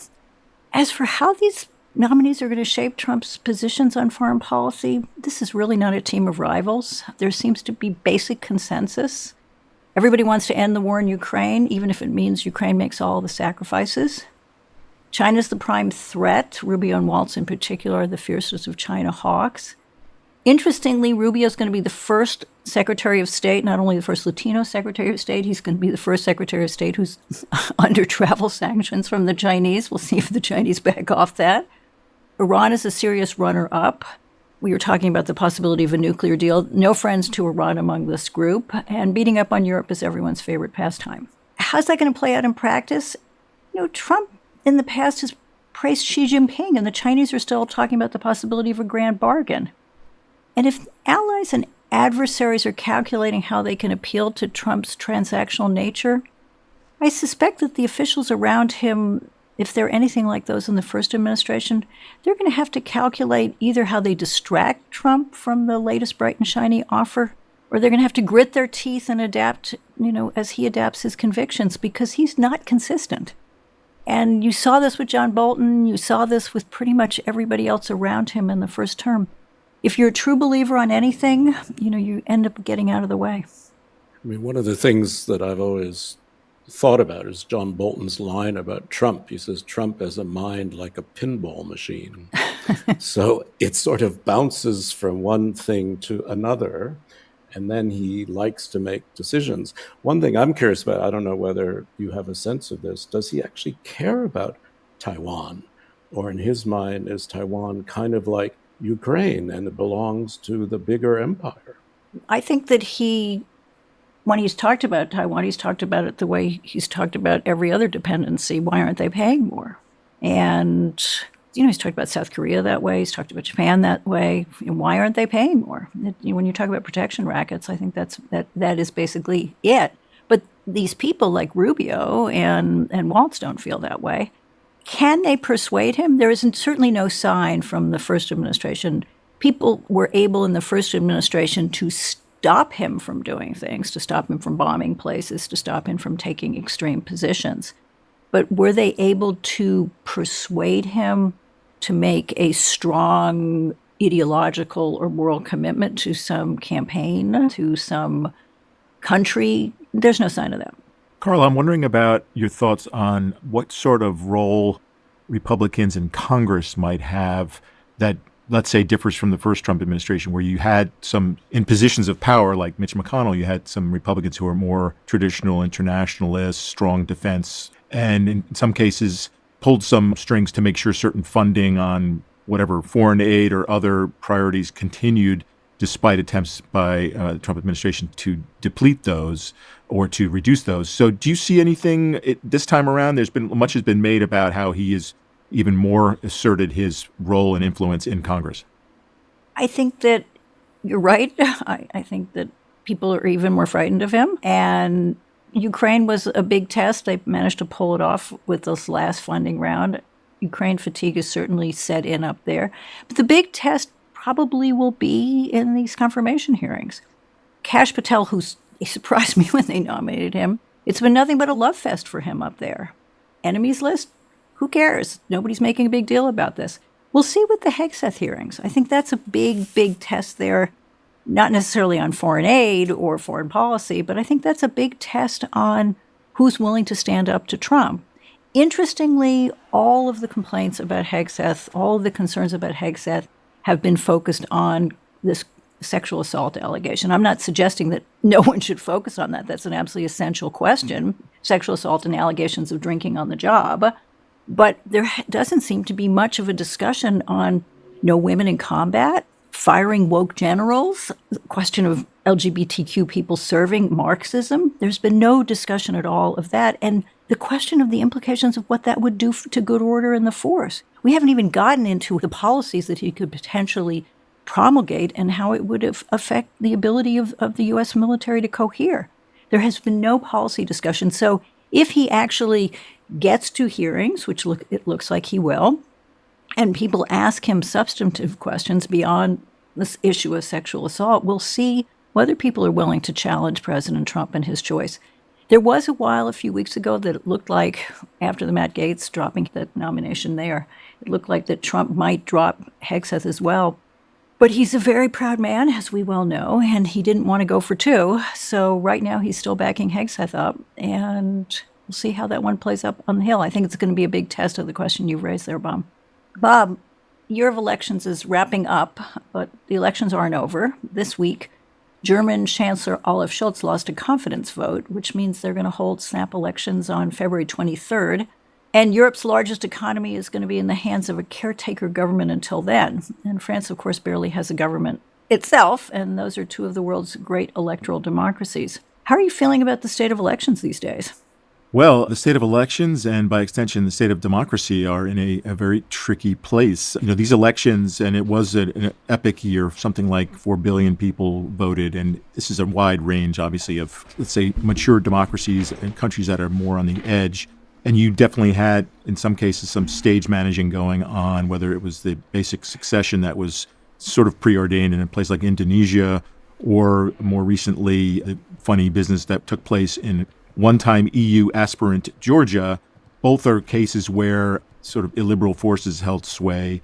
And then where there weren't, say, stage managing going on, there was they throw out the incumbent wave that, affected everybody from the United States to countries across Europe and certainly in Asia. And then on top of it, another drama playing out at the end of this year is the erstwhile stable, vibrant democracy of South Korea dealing with a martial law declaration that lasted, I think, 6 hours or so. Now you have an impeachment proceeding going on against the president who declared martial law. That's going to play out in the course of the early year. As you said, Germany and France, two pillars of Europe, are in a very tough spot going into the year. You'll have the year beginning with weak governments in both places. Although you could see Germany come back with a stronger government under Merz. That remains to be seen. There certainly is that possibility. France, there's a lot more doubt as far